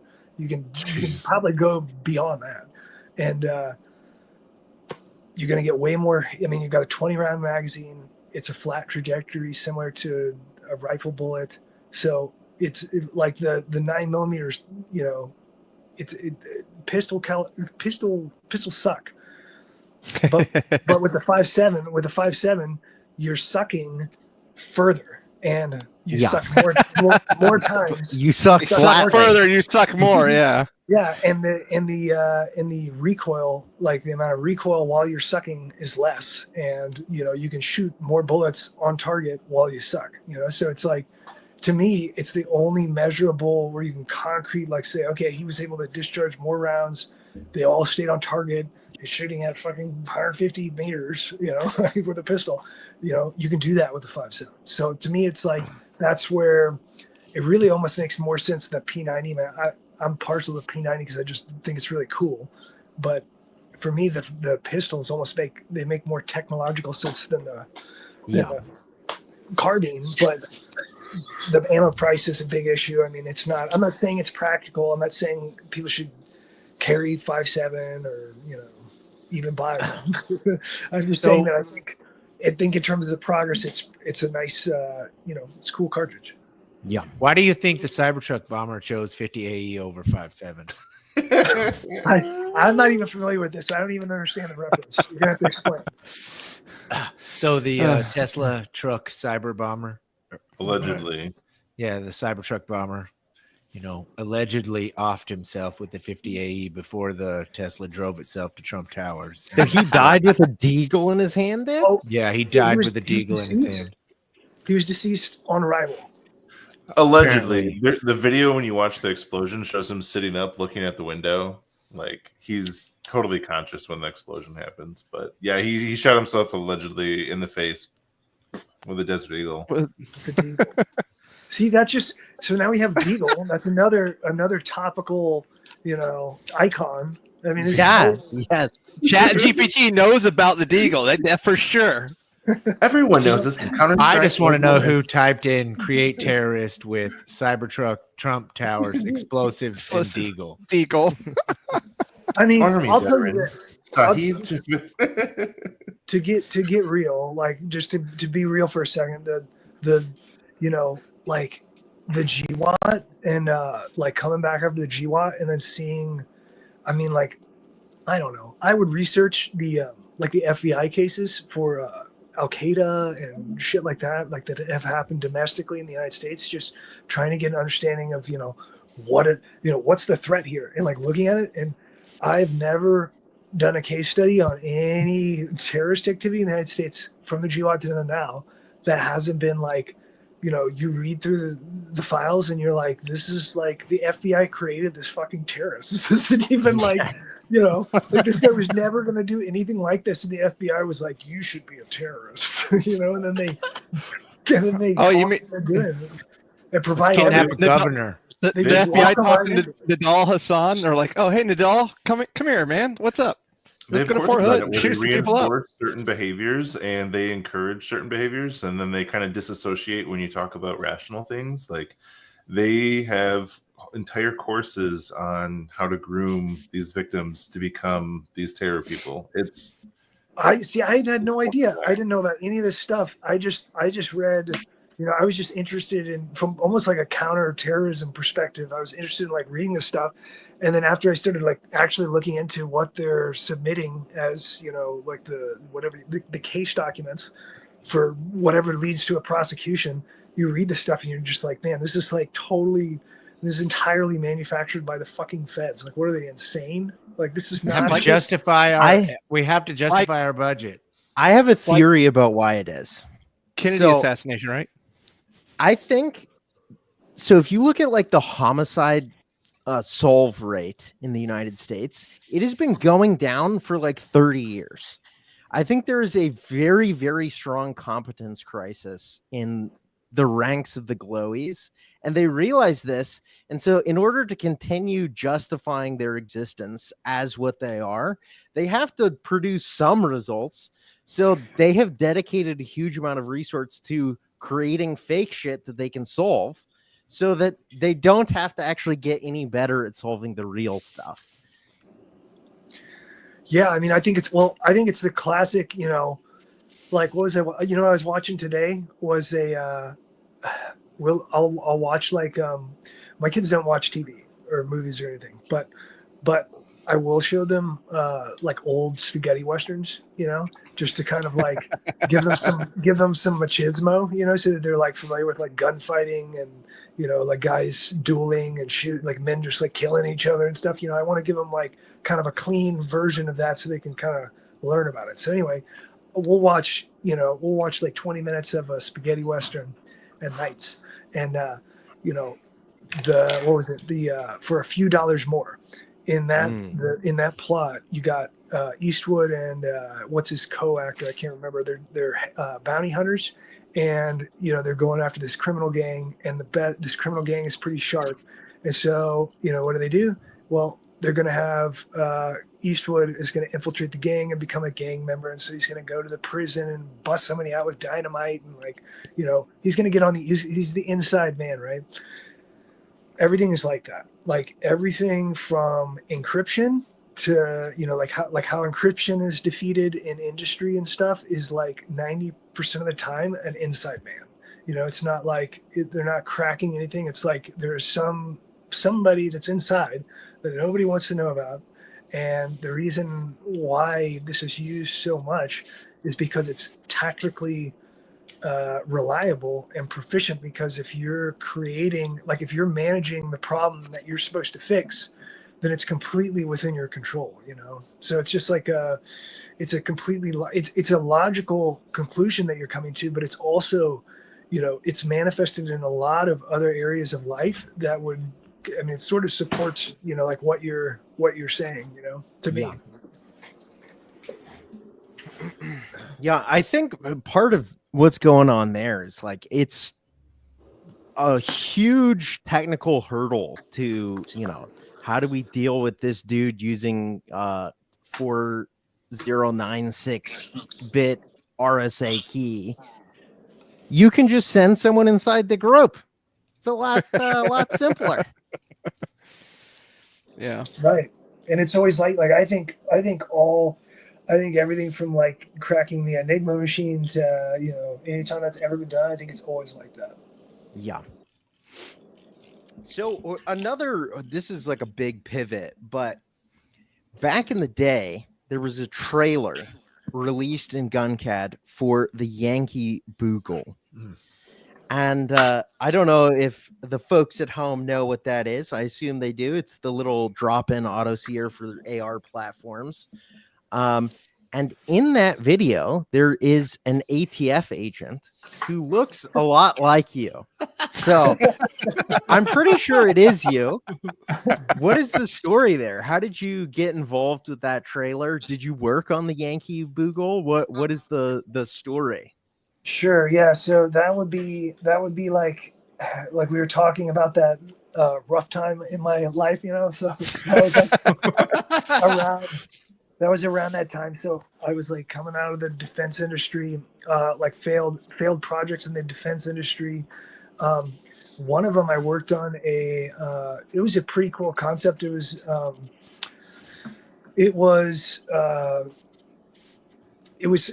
like the P320, it's got the removable or like, the ACR, the Bushmaster ACR, the fire control housing is a self-contained box.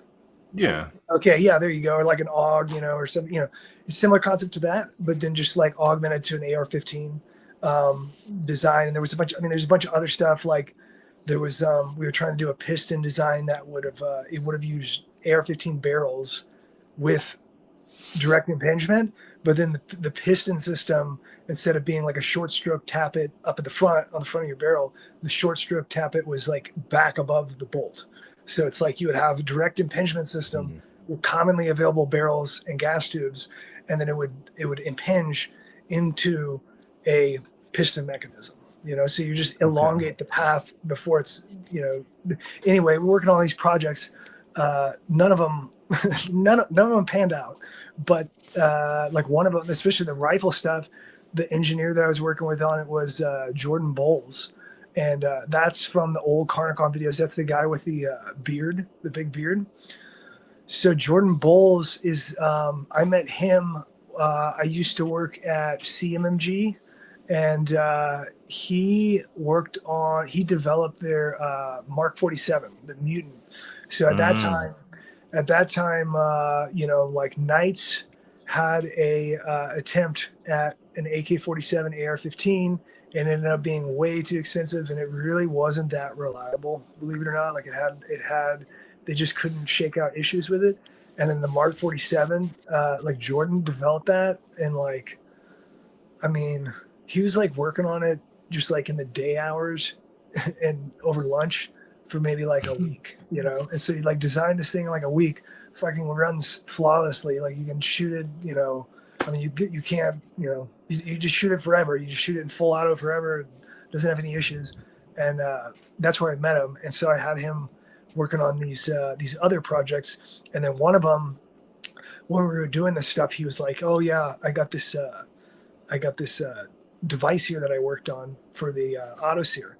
And so I like tried it out. And I was like, "Man, it's really cool. What are you going to do with it?" And he's like, "I really want to like airdrop it to like everybody in America." And this is like years ago. Yes.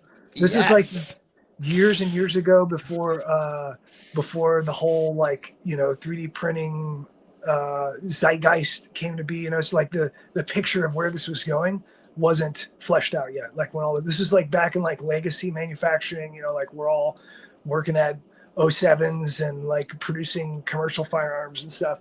And then he's just like working on, he had like the first maker bots. Like when they first got released, he would like bought one right away, and he was just like always fucking making little parts in the office all the time. And like the bosses be like, "I don't understand. Like what are we doing here?" Like, but he just loved it, and so he was just like coming up with all these devices. So Jordan Bowles made the auto-steer device, and then he wanted to release it, and he never had a good way to release it, and he was always like, I was like, why don't you just put the file out? And he was like, well, I don't want to get in trouble for it, you know. And like back in the day, he didn't want it to come back to him, and then so I'm trying to remember how.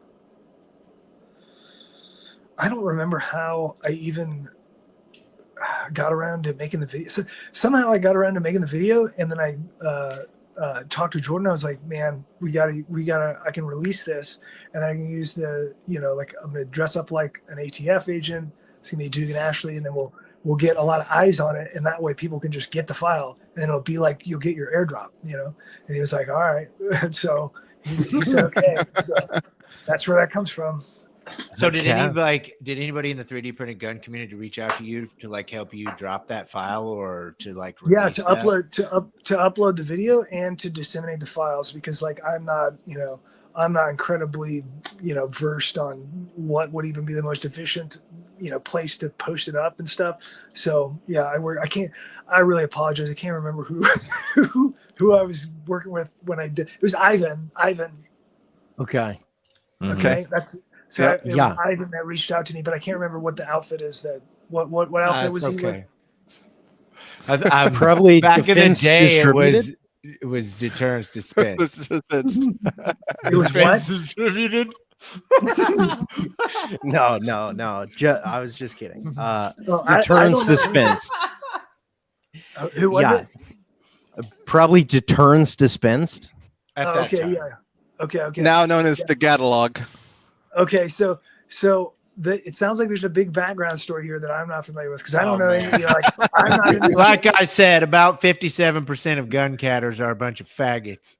There's much drama, needless drama between various groups that hate each other for absurd reasons dating back to the beginning of all of this. We could all the really different groups hate each other for no reason. It's very silly. Yes. We all have That's why such 3D printing guns will never like be any more than just this little hobby in the background for a bunch of autists. Because it can't unify. That's right. 100%. 100%. Straight up. I was told literally at the last event that because I don't hate the same people that they hate, that there's no chance of us being friends. And I'm like, then you guys are fucking stuck in high school and this is going nowhere. Oh yeah, it's so fucking stupid. Great. It's gatekeeping on a furry level. I really wish that there was some unification in the United States. I'm not willing to do it unless it's real. You know, like if we can come together because like we got to survive because we got an enemy. Okay, fine. Like we can come together for our common enemy. Like if we can't I don't know. It's just sad. You know, it's sad. Hard agree. We all have a common goal enemy here. is our brothers in gun cat. No, I mean, no, it's not. What is the energetics community like? Are there like groups? Are there like forums? Yeah, there's I mean the big one that's classic would be like for dabblers or for people maybe not doing like organized, maybe not people working together is more common nowadays. It used to not be common. So it used to be very an isolationist sport, and then you would just publish results, you know, so you do some experimenting and just publish it. Nowadays it's like we're on, you know, Discord and stuff, and somebody will have an experimental idea and they'll put it out there, and then like, you know, you'll have a whole team working on it, you know, so then you can efficiently get through some problem. But Science Madness would be one of the forums that's like an early, you know, it's been around since I don't know when. It was after Rogue Science, so they had Rogue Science, and then that went down, and then you have Science Madness came up, and a lot of those members migrated there. Do they all fight about credit and who's like? Not so much. You get that a little bit nowadays, but most of this stuff is like it's a very the one really good thing about the energetics community is that like I've been talking to some of these people for like years. I don't know fucking anything about them. So I don't know what their political. I think that's where the disconnect is everybody tried to become friends in these groups and shit, and then it just became a problem. Yeah. So in energetics, I don't know. I don't know any of these people. Like nobody talks about ideology. Nobody. It's just purely focused on the scientific, qualities of what you're working on, and they don't. Most of that is like exploring research that's already like there's a lot of stuff that gets touched on to be discovered and then just nobody touches it ever. So there's like unfinished work from like the 1800s and 1930s and 1970s, and all this stuff is just sitting there like kind of like a unexplored, and there's a bunch of avenues to explore. And so people will in terms of the experimental research, people will pick this stuff up from pre-established papers and they'll just work off of that. But it's all amateur, it's amateur energetics chemistry. So they're not, they're basically essentially using science madness for publication. It's like informal publication. There's been there's been a few discoveries on there that they typically don't even get recognized by the scientific community. Like I'm trying to think of an example. There's been papers where you read them and you realize like, oh, this person is just like, they've just been headhunting on Science Madness threads and just like finding the shit that all these guys are working on. And then they're just like, oh, here we go. Free publication. And they're just going to publish it and get paid through their institution. And Damn. they won't acknowledge it, but it doesn't really matter. It's mostly most people don't really care about the, attribution. We know some unfinished work from the 1930s. Am I right?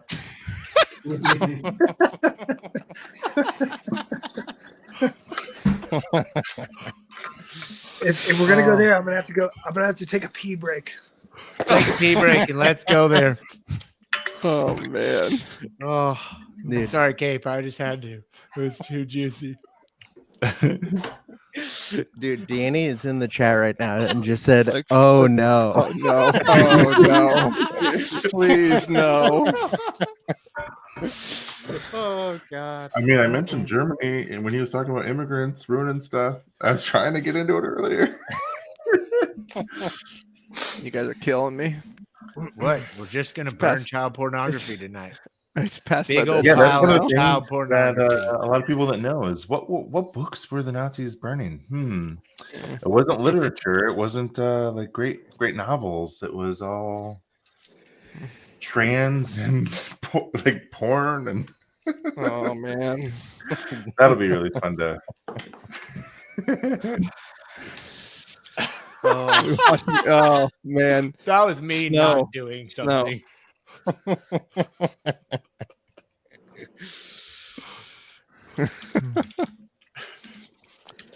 Oh boys, this has been fun.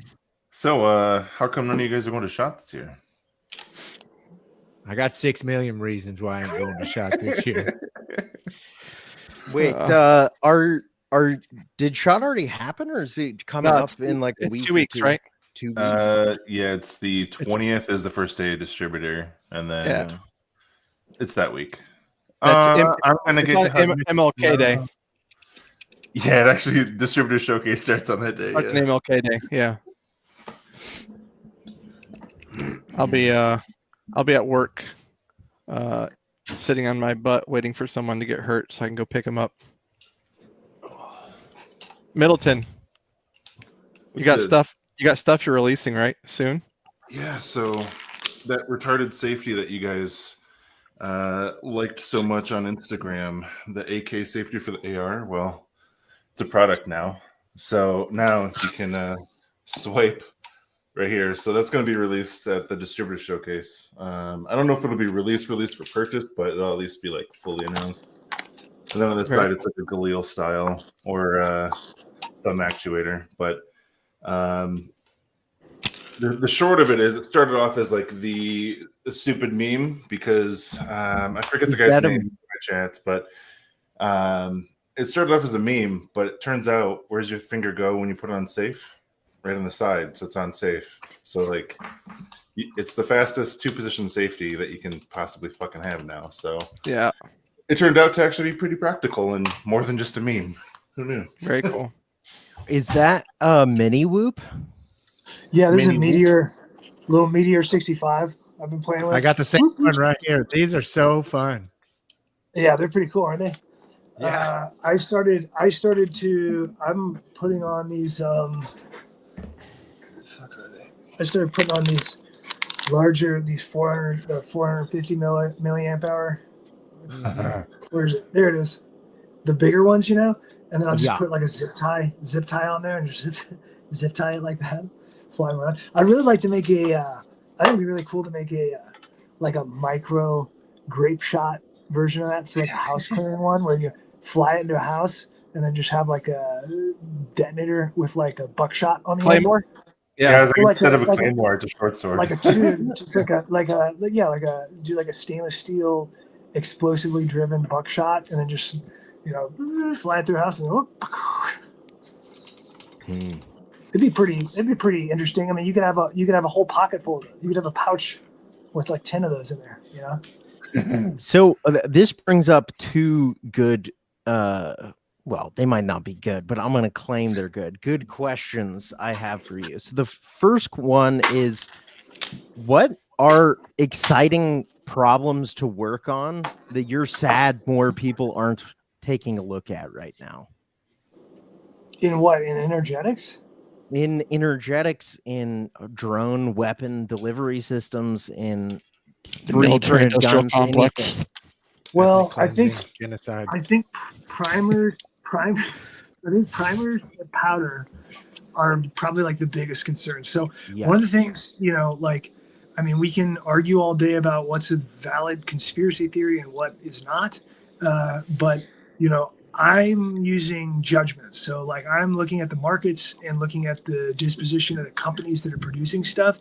And I'm seeing a lot of vertical integration and not a lot of horizontal integration where they're, one company making a lot of components. It's really dangerous from a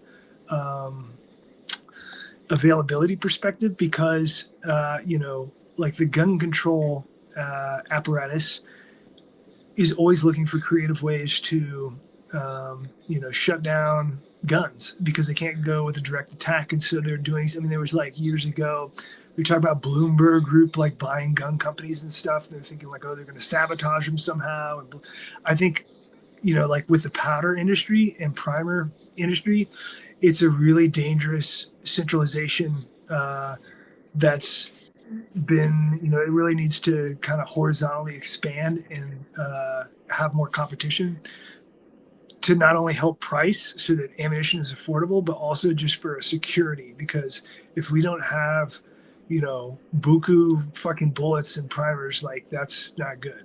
Like we need a lot of ammunition flowing through the USA.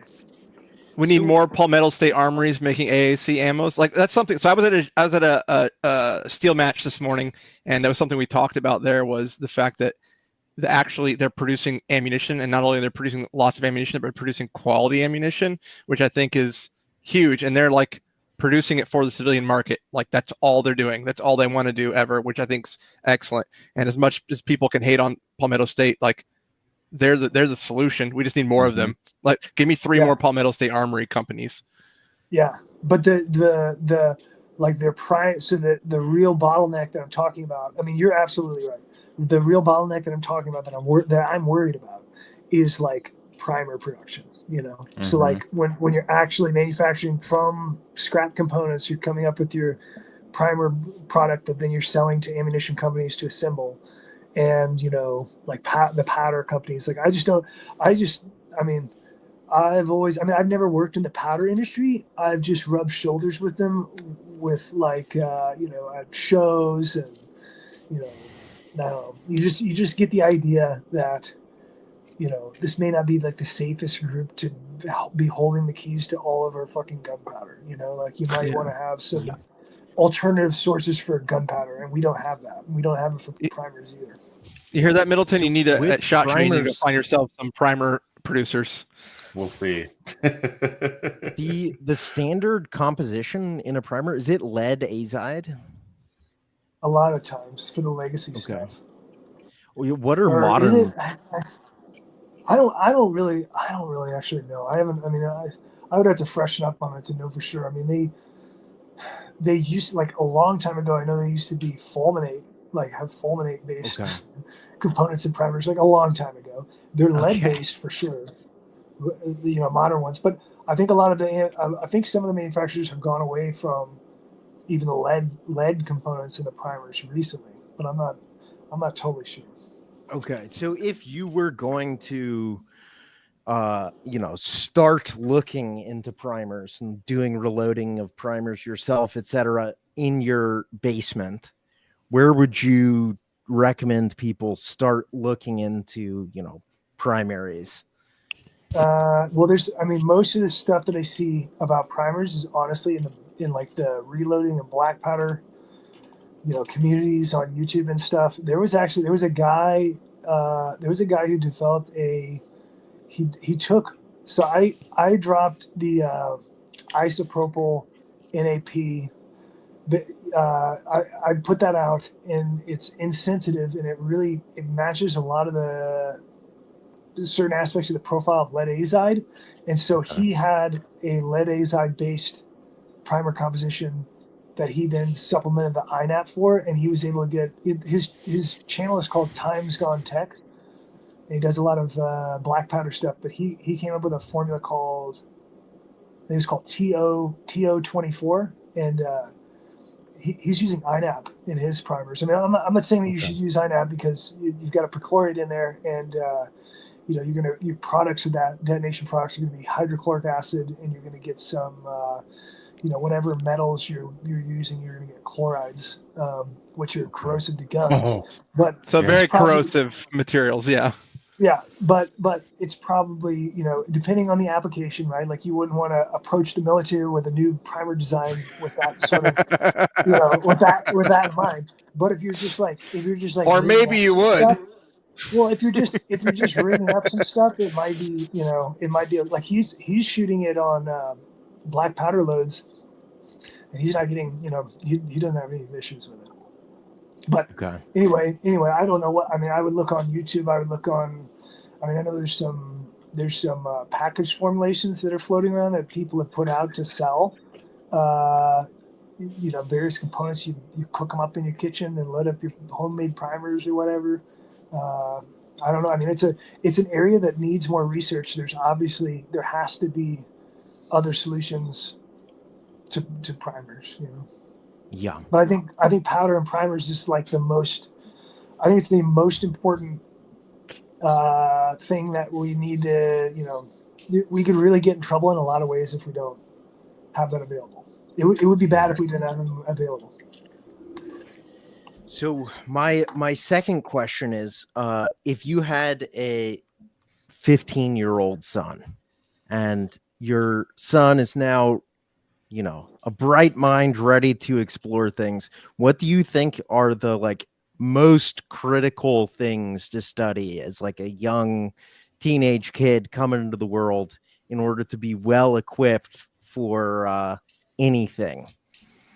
Man, that's really tough to say. I mean, I've got a lot of probably unusual opinions that, I don't know.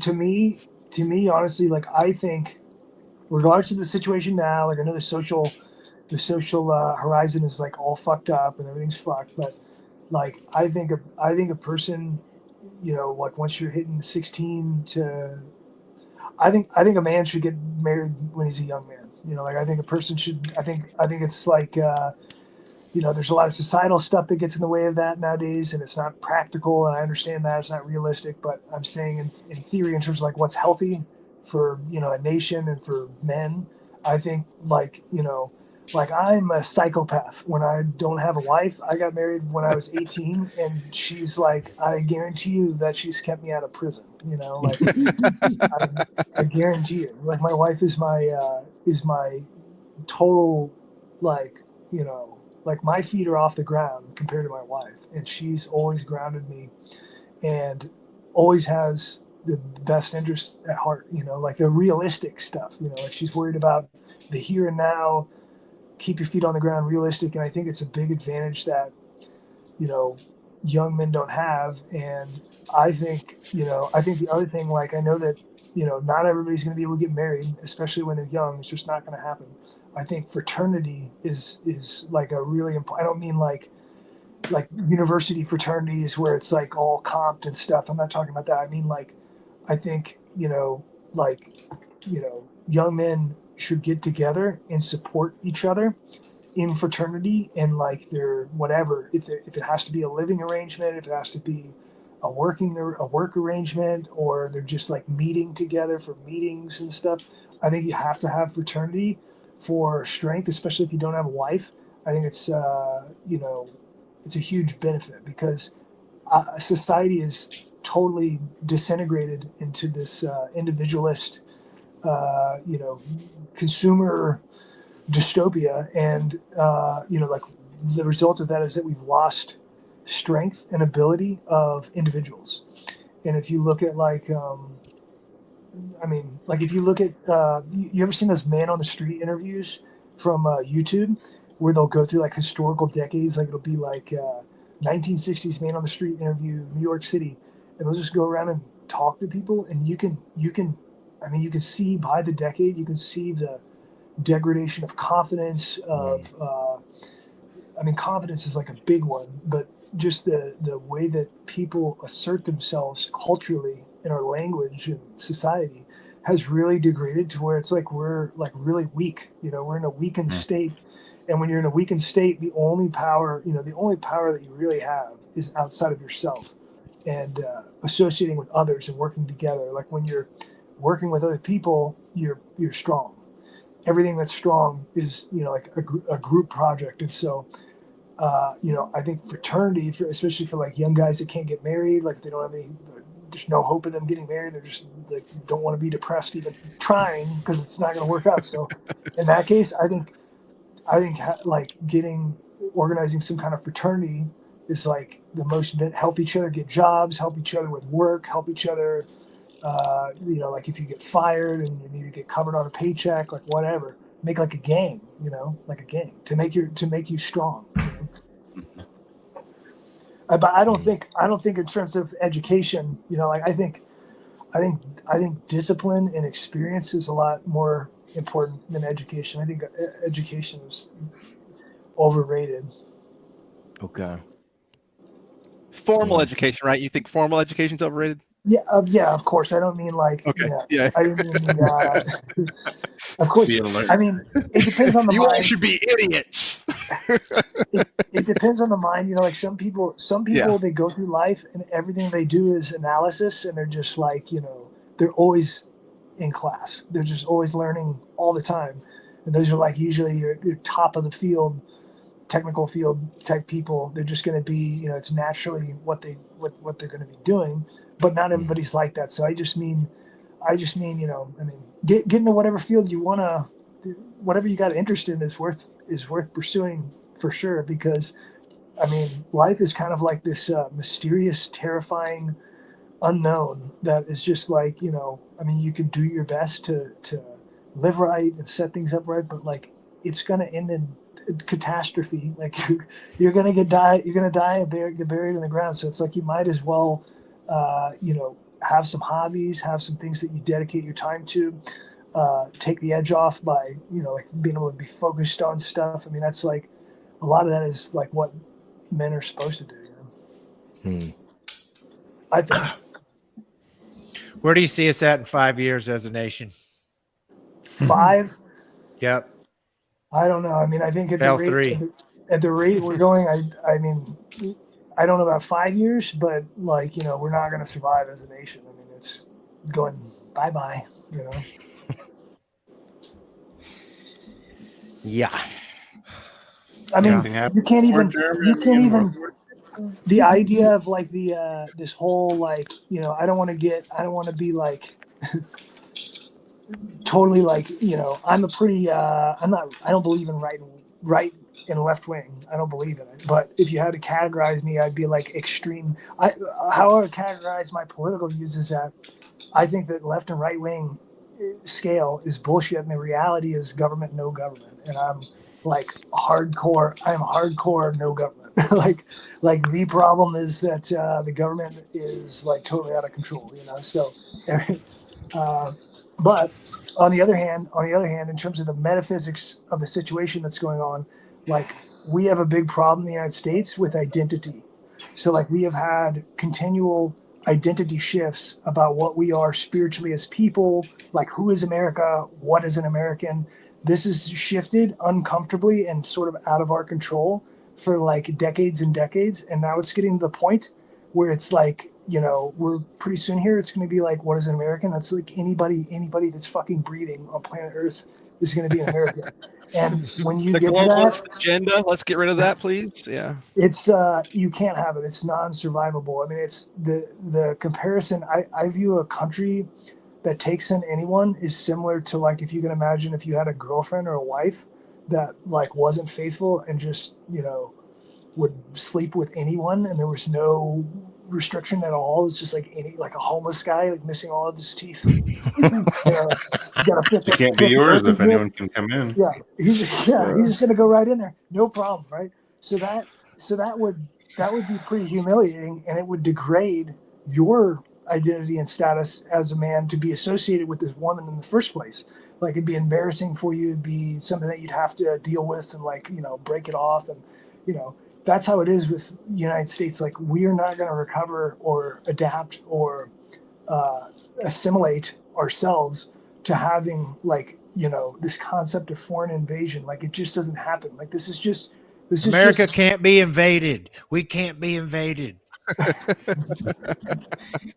It's not going to work. So it's like America is going to have to, if it's going to be conscious as a nation and have any sort of influence or say in its path direction in the future, America is going to have to reconsider and decide like what is America, like who are we and who is not us. And they're also going to have to decide who is fucking with us, because the situation with Earth in general is that like we are on a planet spaceship Earth, and we are flying through the fucking outer space here on a long distance journey, and we're not sure if we're going to survive, and we're not sure what our final destination is, but we're all in this together. We're on this ship, and there is somebody on the fucking ship that is going around fucking stabbing people and turning off the lights and like fucking stabbing people. Like we're playing Among Us. We know who they are. We know who they are. It's like the Clue game. Yeah. Like the game where it's like who's the killer? Colonel Mustard. So that's happening for sure. Like we know who it is, but society has to decide who it is, and they may not even be capable of deciding who it is. They might be more capable of being told by the people doing the stabbing, the wrong people of who are not doing the stabbing, getting blamed for it. So it's like that's why I think it's too late, because you're not able to even talk about who it is. Is it January 6th today? Is that what's today? Hang on. No, we're way. Oh, it's the 11th. Oh, it's the 11th. Oh. Have you the other where that goes, the logical kind of path is that we've got an impending degradation of function. Like we got a functional degradation coming, a competence degradation coming. We're not going to be we're going to have to read. I mean, everything's going to go away and have to change no matter what. But I don't know. I'm not sure where I was going to go with that. It's a bad situation, and you can't. It's almost like we're kind of like frozen, hoping that like the boogeyman doesn't see us and we'll get away with it. Like we're not going to get through this. Like we're gonna have to deal with the shitty situation at some point. Yeah, and you're gonna have to deal with the consequences, though. Have you heard the expression "eternal September"? No. So back in the early 90s, when the internet was first around, like it was basically only at college campuses. And so every September, when there would be a new batch of freshmen arriving on the internet, the quality of the internet would get complete dog shit. And then over the course of the year, the freshmen would sort of learn the norms and get better and the quality of the internet would go back up. And all of a sudden, AOL and all of these services that let normal people onto the internet came into existence, and people called it the eternal September. Basically, over time, the quality of posts on the internet just went down and down and down until we're now at the present TikTok world. Because of access? Yes, because of the lowest access. common Yes. denominator? And I feel like that phenomenon, you see it all over the place, where if you let in, whoever, slowly but surely, the quality of the community will be eroded until there's nothing left. And unfortunately, if you look at the numbers of like the percentage of people actually born in the United States as a total percentage of the United States population, it's like, yeah, I don't, it's a little bit over. We are in the late 90s of the internet, Yeah, it's interesting. I think it has to do with identity, like identity in terms of in the metaphysical sense of like, we don't consider it because we don't talk about this in society. It's not something that we discuss, but like, identity is huge and important. It means a lot, and we take it for granted all the time.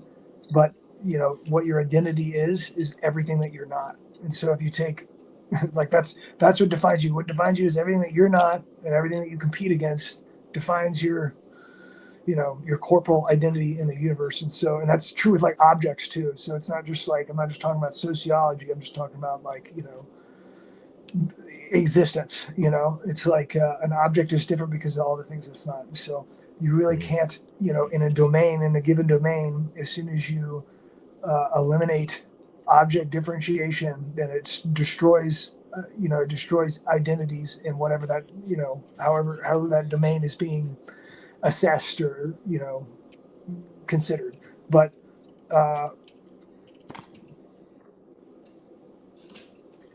you definitely can't have, we're going nowhere fast.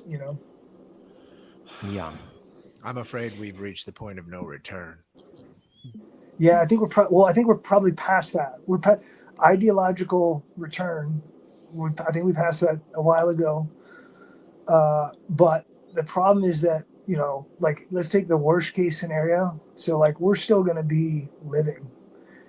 Somebody's going to be alive. A descendant is going to be living when all this shit gets done. Now, maybe they'll be enslaved, domesticated cattle. That is like, it might be some nightmare scenario, but like somebody's going to be living, and so we have to negotiate and I don't want to say negotiate. We have to tactically, respond. It feels like society is not responding to any. We've had, shit, man. I was born in '85, and so like I'm trying to think of like I listened to Nirvana when in the 90s, like thinking like, whoa, this is so crazy. And that's kind of like the era that I grew up in. Post 2000s for me has been like nothing but steady state, just destruction of my country and my identity and like everything. It's just fucking nosedive after 2000. And the society, like everything about society is worse since before 2000. Like I can't even explain it. But I can remember before 2000, I can remember like the 90s, it was objectively preferable and better in every single sense possible. Like the only thing that's changed is, technological proficiency and devices and stuff. But like in terms of ever since they found those passports at Ground Zero. No, it's ever since they got rid of fucking black olives at Taco Bell. It's been downhill, man. It actually was Y2K. No one thinks anything happened then, but actually the world changed completely during Y2K. I don't know. Some of you guys might not remember, but I was there. Speaking of weird shit, I learned today that it's laundromat, not laundromat. And I'm like, that must be a new Mandela effect. When they changed the Berenstain Bears books to not the Berenstain Bears. Publishers clearinghouse checks. Ed McMahon never delivered Publishers clearinghouse checks. When my Columbia Records never got delivered, my 20 CDs, it's fucking bullshit. Shit, For I real, got though, Columbia I House drove when by- it was fucking cassettes, bro. I drove by a Yeah. place and it said laundromat. Have you ever heard of a laundromat? Or is it Yeah. laundromat? It's both. I've never heard of laundromat. in my Depends on life. which part of the Continental Divide you reside on. So Speaking of do you feel black pilled about this? Like, are you depressed Oh, about this? dude, I've been through the black pill so many times. Like I thought I was done with it, and then it's just like it just keeps going to a new level of black pill. Like you're just gonna adapt and overcome, and it's just gonna keep going. It doesn't stop. All right, but do you post in group chats with your friends and tell them how miserable everybody should be when they're not miserable because you're miserable? I try not to. Oh, see, take some advice. I Take some try to advice have here. a good time. I try to be nice. It's hard sometimes, like, especially on the internet, but I'd like to be, nice spirited if I can. Every time I feel black pilled, I remember this picture of Tom Selleck in a Hawaiian shirt laying in a hammock in Hawaii, drinking a pina colada out of a pineapple and smiling at the camera. And then just think of him saying, "You're black pilled." So, there's always, some hope. But then again, Yeah, I guess for sure. Magnum PI was a classic American thing from like the late 80s. Yeah. My Yeah, hope is I that you love- can be reincarnated into different centuries, not just into the future. That's what I wish, man. I wish I was born 200 years ago, honestly. Fuck yes. Well, it's been incredible. The whole world is like your oyster, and it's not even fully populated. People meant something because they were more rare. You could go out and find new lands that nobody walked around in. Natural selection still existed. Oh, it still exists. It still exists. It's just playing on a compound level now. We're into the complex models of natural selection where it's like, fucking hard to even comprehend what, analyze and understand what's going on. But it's definitely everything going on from the social engineering and, society, all these societal changes, like those are all factors of exploitation of pressure, of artificial pressure. I'm here for you, Cape. Yeah, that is the exact picture right there. Yeah, You're face. black pilled? Yeah. Oh, well, I don't want to keep you for all night. It's been, 2.5 hours. So do you have any last things you want to talk about? I don't know. You put me on the spot. You don't have any other questions? Maybe you just have a question or something. Or maybe you just take a live question. Well, I have some people are asking about where they can find your Discord, if that's something you're willing to share, or not. Either way.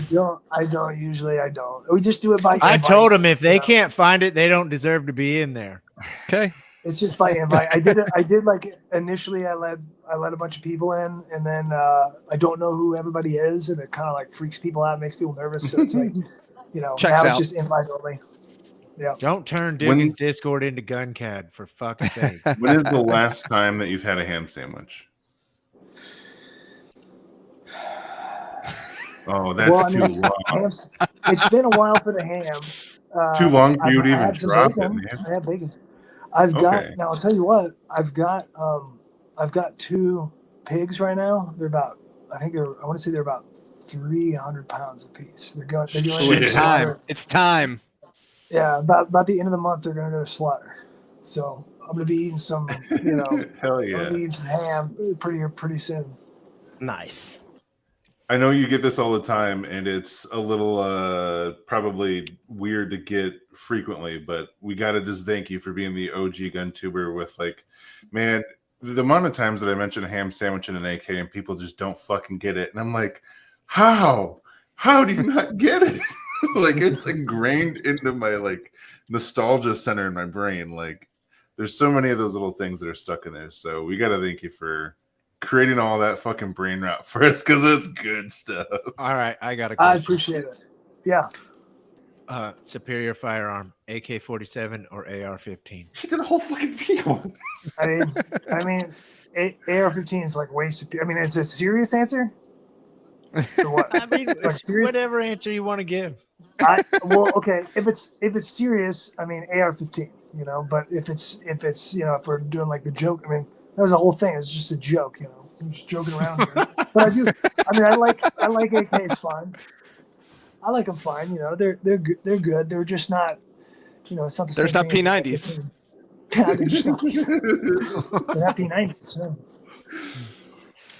P90 actually, a lot of people don't know this. P90 is like a legit machine gun. P90 is one of the most reliable firearms that are out there. I mean, it's I would put it on. It's on par with like a MP5 or an AK-47 in terms of reliability and like the volume of fire that it can handle. I mean, some of these companies like so most of the P90s that I would shoot in CarnaCon videos, those were CMGs, like in-house machine guns, and they just had like, I mean, it's unknown number of tens of thousands of rounds. I mean, they're just completely, you know, they barely have any paint on them, and they're like, you know, so shot, and there's just, I mean, I'd never had a malfunction in one ever. What are your thoughts on airships? On who? Airships, blimps, Hindenburgs, fucking hot air balloons. Oh, they're cool. They're cool. You know, I mean, they're pretty safe, aren't they? Rigid airships. Sure. Yeah, rigid airships. We have a person in the community who is very into lighter than airships. Oh, okay. Yeah. I mean, I think it's cool. I think, you know, unmolested air traffic travel is important. I mean, the way that it is like I'm trying to go to the fucking apple orchard with my wife and kids at like 9 a.m. getting fucking pulled over by highway patrol for fucking 5 miles an hour over. So it's like, you know, I would like to have an airship to drive around unmolested, you know, where these fuckers can't catch up to me. Hell yeah! I'll have to share that clip Oh, with them. That's great. They're gonna let illegal Mexicans drive around all day with no fucking license plates and shit. And they'll fucking let them drive all over the place. But then I go And drive hire them as 5 police miles an hour. officers.